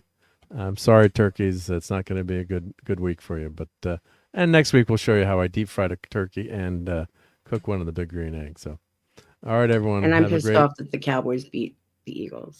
Yeah, well, I'm not crying over that one. The Giants are losing. Yep.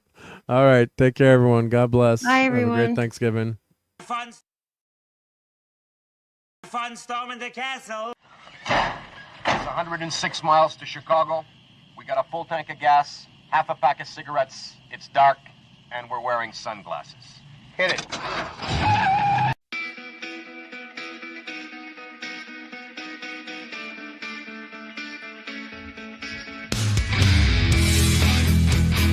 No clam pizza for Thanksgiving. It's got to be turkey. You're still here? It's over. Go home.